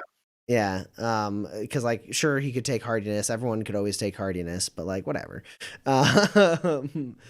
Yeah, and then yeah, you definitely would want to have like all of the like subtlety things that are like you fucking murder a person when you are attacking them from like the shadows because Like opportunist and all that good yeah, stuff. and then Probably holdouts. holdouts for sure, secret weapons, all that goodness. I love the fact that yeah he needs all the blend talents with like impersonation talents and stuff. You can put on his caddy's uniform, and people assume this is my caddy. Maxed out blend skill. I mean, maybe this is just because I didn't play the video game because I was too busy playing other video games. But in the movie he's like the thing that makes him better than all the other agents is that he's really smart. So he like can preemptively take out all the agents that are coming for him because unlike Jason Bourne, who was just like, oh, they punched me in the face, but I can punch harder. In the movie, How do I know how to punch? they like he takes them out before like he knows them so well he can like Yeah, I think there's an argument to be take them made out. for the thing is like I don't think any know-how talents necessarily help him out, but he's probably got good reasoning. Yeah, it would only be like my thought would be if that was the case, he would need like the vigilance tree to have like Pinkerton. Oh sure, Pinkerton. Yeah, that could be it. But like I think we locked in his trees. And then yeah, it says that he's lethal with thrown weapons, be they knives, wrenches, overbaked muffins. So yeah, I think he's got to have sure hands. He's got all the sure hand stuff. He can kill with a gun. He can kill with an overbaked muffin that he throws. He can hit 2 people if they're in a line. And then yeah, subtlety for all the sneaky stuff for sure. All right, so that's building Agent 47, and then we had another question from Lot Nachos that from Manifest that says are there any franchises in Manifest, things like fast food, casual fine dining, general stores, that kind of thing. The short answer is definitely yes. The slightly longer answer is there are families and they own a lot of different things. So you could think about it that way. Is that this is a family establishment. Yeah. So is this. There's also more, we were talking about this earlier, but there's also more like the like licensed to carry this item franchise thing rather than like this is a McDonald's. We have a McDonald's over here too. Yeah, there are probably a handful of instances of franchising on Manifest that are like similar to McDonald's, where like they are like businesses that have the same name. But more likely it is business. It's like the franchising would be closer to like branded mass-produced goods that require the people who sell them to like meet a certain standard before they sell them. And like, have to have a license to train people how to use it, like that kind of stuff. Kind of similar to the what is it, the Singer sewing machine. Sewing machines. From like the 1800s, which was like one of the first instances of like franchisement, which is just basically like they required anyone who sold it to have a license, like to sign, like pay to have a license to sell it, and then also like pay to like get training on like how to like do like how to train people how to do it. And so it was like they were like there were businesses that were approved by Singer, but there weren't like stores that were specifically like, we are Singer. I bet there's like local chains within factory towns, right? Like there's somebody who owns like 5 hardware stores across all of Freedom City, right? Yeah, absolutely, for sure. That definitely happens because factory towns are extremely sprawling.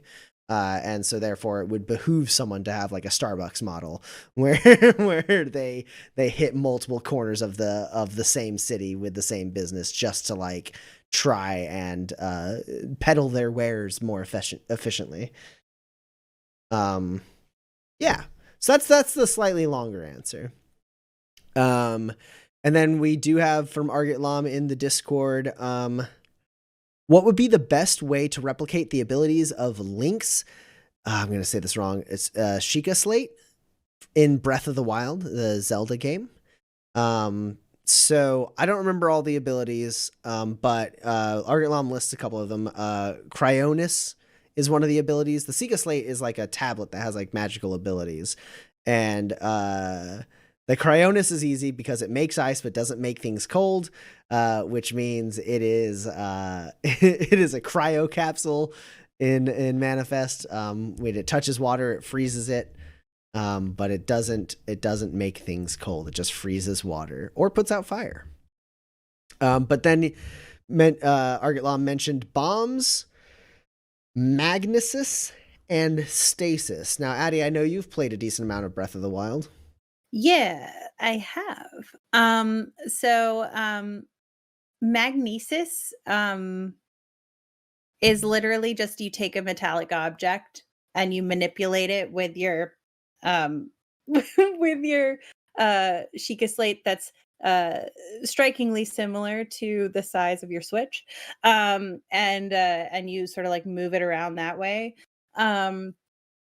Move things around that way.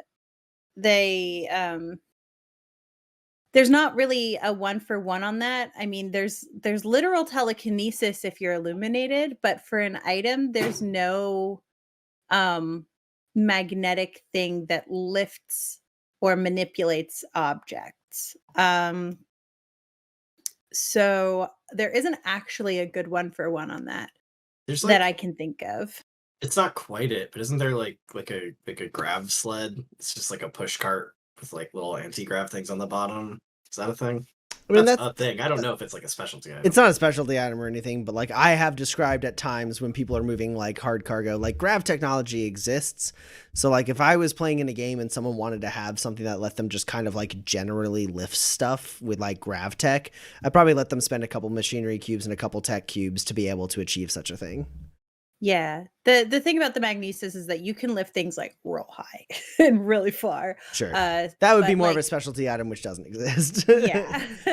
But yeah. The bombs are he says those are self-explanatory. Those just bombs. But there's also remote bombs, which you can have in Manifest, and I just wanted to say that you could have them. Wow. Then there's the stasis ability, which is like a time stop, but only on like that one object or a few interlinked objects. I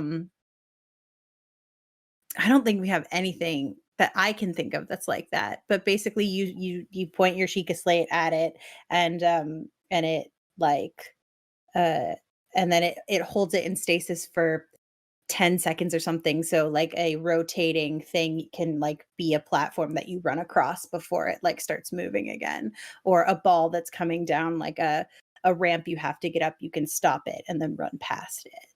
That just sounds like good preparation and a retractable ladder and footbridge.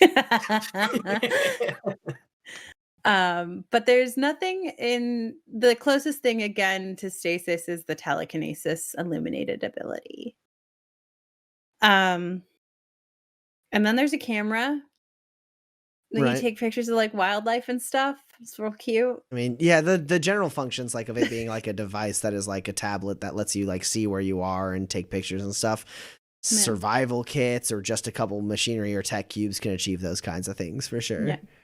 And then there's the spoiler of like in the final, like towards the end, you can like call like a motorcycle style thingy. Which I literally wrote down as a note because I thought it would be really cool to have like a little like boop boop and your car like comes in, you could like jump on it. Nice. But we don't have anything like that yet.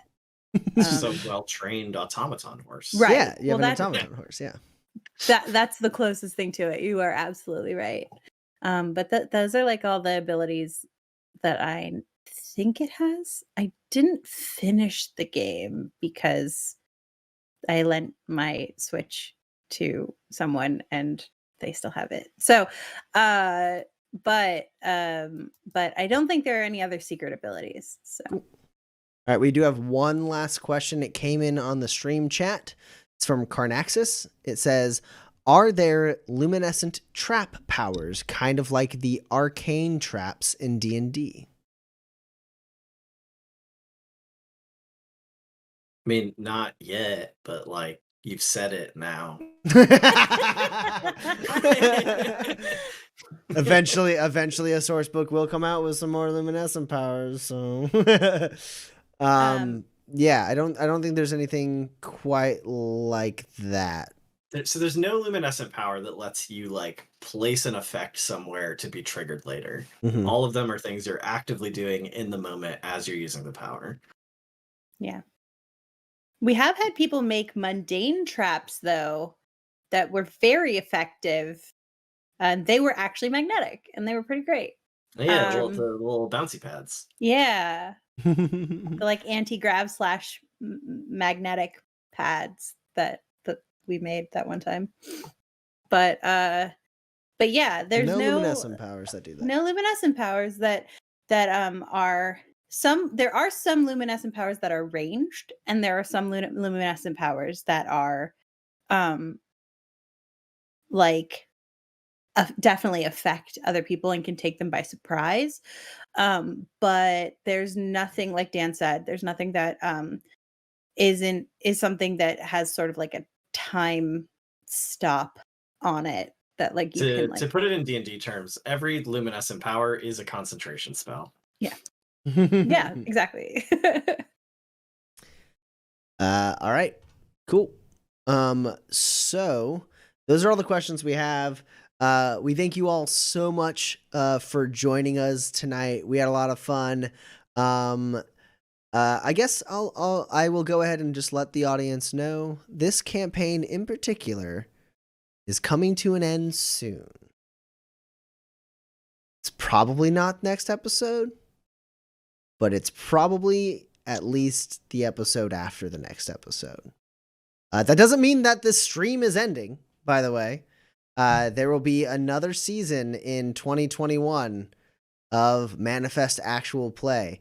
But these three characters are likely to hit max level maybe tonight. We haven't calculated our God, I hope so. we haven't calculated our XP. It cannot be that we did not.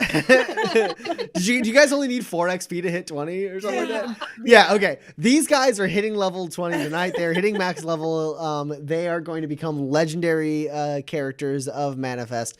We are going to play 1 or 2 more episodes with these characters. And then this story in particular, not the story of Manifest, but their story will come to a close. And we will open up a new chapter in 2021. Just want to let you guys all know that at home so you can, get ready for the emotional weight of what's coming up as we say goodbye to these beautiful, beautiful characters. Presumably next time, if we have the same cast, me and Seth will discuss the voices we plan on using for our characters beforehand. So you both don't have a British accent. We love you all so much. Thank you all for watching. If you haven't already, hit follow, and if you can, hit subscribe. Do all the stuff. If you have Amazon Prime, you can get a free Twitch subscription. Do all the things. We're going to be back on again, I believe, next week, the 22nd, we will be live. So we will see you all next week. We love you.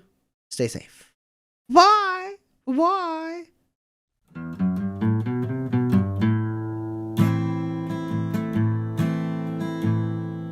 Hold on, I'm coming back for a second. I'm coming back. Oh no. Argalam. Thank you all. Thank you so much for the gift subs. That was a ton of gift subs. That was really, really nice. Argalam just gifted a bunch of subs to people. Oh, thank you. Argalom's been gifting subs left and right throughout the course of this campaign. I just want to give a shout out to Argalom, who just gifted 6 months of tier 1 gift subs. That's so great. Thank you, Argalom. Thank you. And thank you all so much. You're all amazing. We love you. Goodbye.